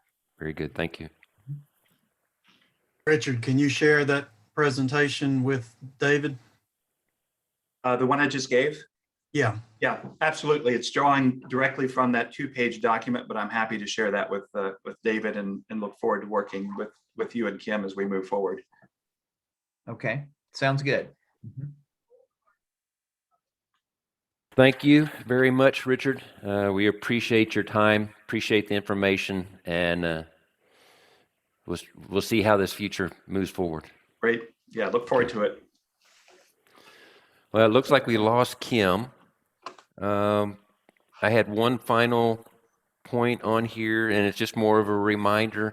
Again, some of these reports that were turned in from the committees were final, some were interim. If yours was an interim or a preliminary, please finalize that and get it to Kim as soon as possible. David and Jeff, if y'all need anything from anybody, I know that in terms of IT support, I mean, you have Perrine. There's a lot of people in the background that you're going to need to run this whole week's long worth of sessions. Reach out. Gary, I had one thing on that. I guess I had arranged for a couple of people at NC State that do IT work to be around and be available. And they're not directly involved in peanuts. I mean, they're really good at what they do. Do we have, it seems like we've got enough expertise among us for folks that are more aligned with peanuts to problem solve and make sure things go, rather than, I'm just trying to free up those folks, the IT folks, for a week if you think we've got enough folks available to help us if something goes down or if we have some challenges. Well, I think that we have, the good thing is we have the experience from last year. And Perrine, I know, is on the call. I think we can reach out to Emmy.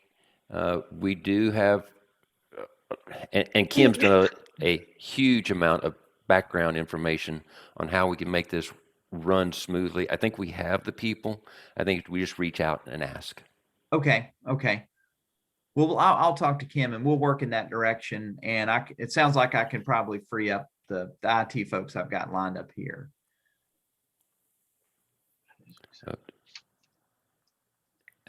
Kim just realized that she went down and was asking if the meeting was still running. So apparently she can leave and we can still keep on. Yeah, check with Kim, and if there's something that needs to pop up, if we need to contact people, let's do that. I think that that's certainly a way for us to do it.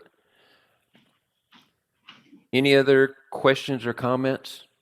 We have a lot that's going to happen in the next 30 days, next 28 days, especially for Jeff and for David, and that whole getting the presentations in. I know the URL has already been developed so that you can start uploading files. Take a look at Perrine's presentation about how to go about the process of the meeting. Let's look at the information that was put together last year about how to upload. And if there's something that needs to be changed, let us know. Okay. Very good. That is all that I have, unless there are any other questions or comments that we need to address. Well, I appreciate everybody taking time out. I know we ran over just a little bit. Unfortunately, we had a lot of things to discuss, which I think is not an unfortunate thing. I think that some great ideas that came about. I think the direction of the organization is moving in the right direction. We have the right people, and we have the right focus. So again, thank everybody. And with that, I will adjourn the meeting and hope y'all have a great day. You too. Thanks. Y'all later. Later. Bye. Thank you.